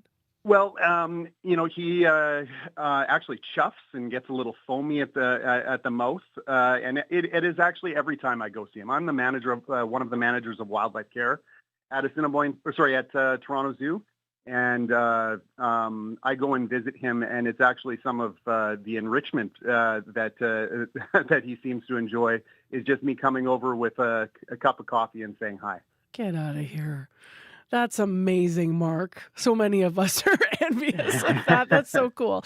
Hudson, remind me if I'm right. Part of why your relationship is special with this bear because he had trouble integrating at first when you were trying to get him, in those early years in Winnipeg with the other bears. Hudson didn't really recognize that he was a bear at first, being that he was hand-raised. He didn't recognize that a bear would be something that would be safe. And so when integrating him and introducing him to Storm was actually the first bear he interacted with, who was found at Assiniboine Park Zoo. He was a really big bear, but he didn't know it. He basically thought he was a zookeeper. So he kept looking at us and saying, "Oh my goodness, there's a bear in here, guys. Do you know this?" And then they formed an incredible bond, and he was able to socialize and kind of interact in a way that was more typical as a bear. I did want to mention as well, Polar Bear International Day, of course, coincides with denning season for the bears. And part of the reason why rescue bears may come to a zoo is because of maybe an altercation that results in orphan bears. That was the situation where bears would arrive at Assiniboine Park Zoo in rescue situations. And so, again, this day is recognized to raise awareness for conservation efforts and is in tandem with agencies like zoos, like Toronto Zoo and Assiniboine Park Zoo, but also Polar Bears International. Absolutely. Hudson himself, too, it's hard to believe, but 10 years ago is when he would have left. As you were saying, we had this big 10-day farewell festivities. Listeners might remember this and be going, I remember Hudson. Did you mention yet, does he have cubs of his own? No? No, he doesn't have any cubs of his own, but he lives here with his mother, his aunt, and his sister. Yeah. What would you like to say about why you got into this? Has it always been bears for you is your specialty as a zookeeper, or how did you sort of lean into knowing that you had obviously some special talents to be interacting with these big guys? Yeah, no. So I've worked at Assiniboine Park Zoo. I worked all around the zoo in many different areas, but polar bears definitely were close to my heart.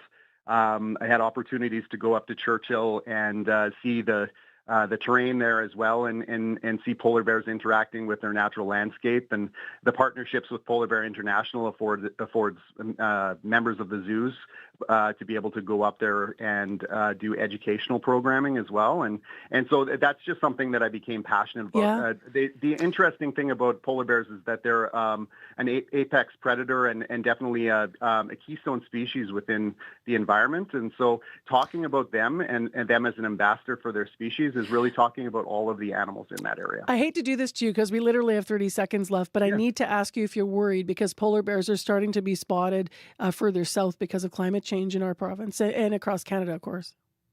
Yeah, I mean, there's definitely a conservation message to be found within that, and it's something that monitoring and more understanding is definitely going to help us deal with those situations as they arise. Okay, I just want to give you an opportunity to weigh in. Thank you so much, Mark, for giving us the Hudson update and more today on this International Polar Bear Day. Thank you. Mark Branson with us this morning, worked 15 years as a keeper at Assiniboine Park Zoo. Now he's in Toronto with his buddy, Hudson. Can be hard to find down by the flats on the riverside. I could smell the caribou hide under the lights of the aurora. Well, I didn't get too far. It was a sneak attack. How Jack know I was coming back this time? I'll be doing time.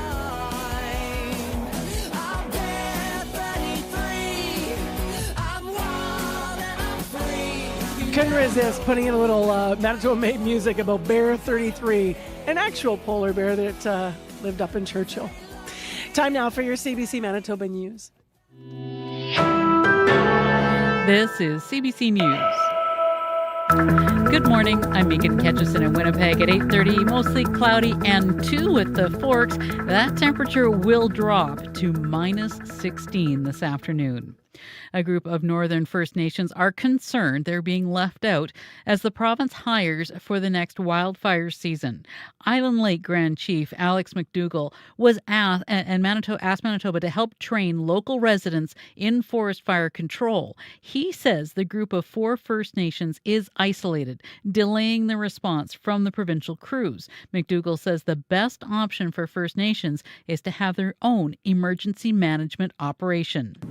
If there's that ability to gainfully employ local members, train them, and be able to respond with proper financial support, I don't think we'd be seeing evacuations at the level that we have recently. The province says it is continuing its emergency firefighter program for First Nations residents interested in being trained. Meanwhile, the union representing Manitoba wildfire fighters wants them to be paid more. The province is planning to have at least the same number of seasonal wildfire positions this year as in 2025. But the MGEU is concerned better pay in other jurisdictions can make jobs here in Manitoba harder to fill. President Kyle Ross would like to see a bump in the hourly salary for some positions to attract candidates. If we don't have enough people, it makes the job a lot more unsafe, makes it a lot harder to be successful. So I think the big thing is get their hiring practice tightened up so we can ensure that those roles, we have enough people.